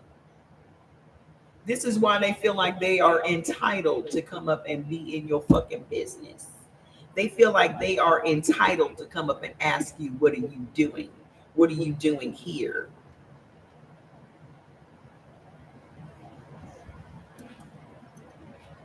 They have the right, they think, because they were given the right to do it. And that has been handed down from generation to generation to generation.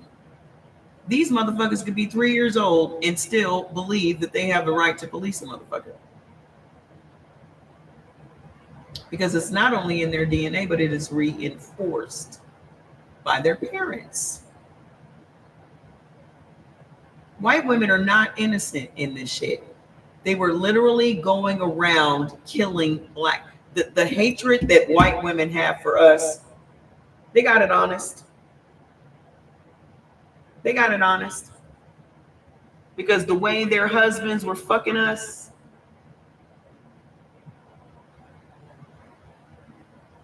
having babies left and right, having little mulatto babies running all around, having little caramel colored babies running all around.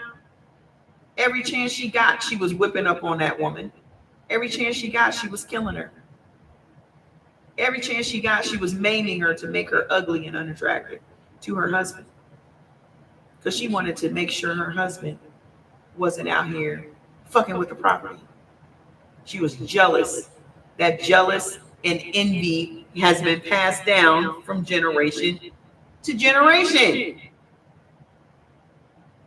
It's still in them. This is why they hate on us so much. Because we have always been a threat for their little dick man. Nobody wanted him but you.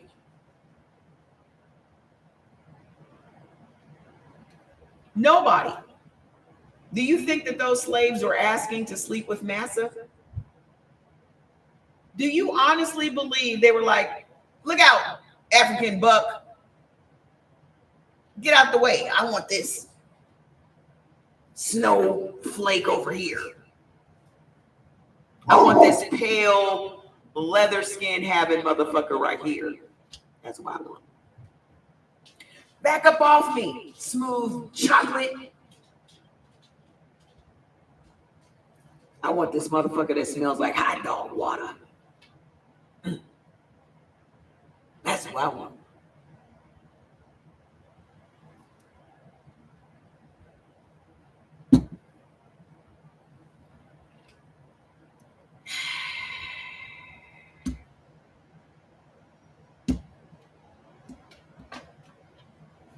Look out, Miss Sally. I needs to see your mans tonight. I want him and he wants me. We wants each other. That's not how that went.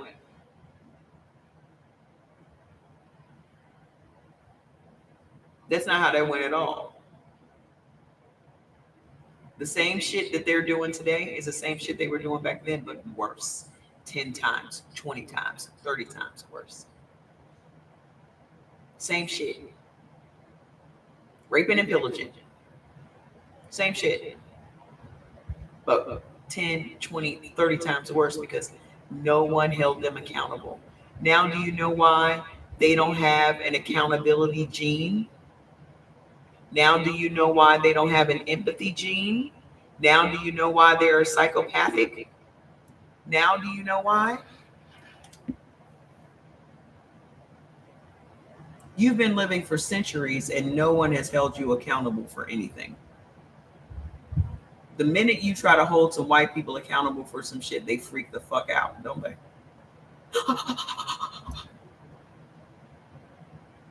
What do you mean? Especially white women. The state of the world today, I blame fully on white women. Because if you weren't their wives, you were their mothers. And parenting children is not for the fucking weak.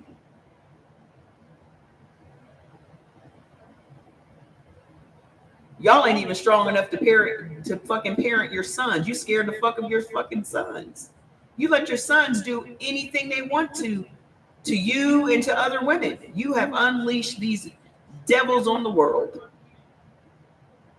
You bring them into this fucking world and you unleash them on everybody.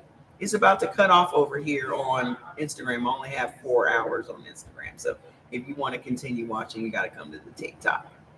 Okay? If y'all come over to the TikTok, I'm going to turn on some music because I'm going to go off of YouTube and I'm going to go off of Instagram and we can turn on some music for a minute, okay? Come on over there. We've only got 1 minute and 33 seconds left. I'll see y'all later. I love you. Bye. All right, so we're cutting off Instagram and we're cutting off YouTube. Come on over to TikTok, okay? I'll see you there. I'm about to wrap it up because I got to pee.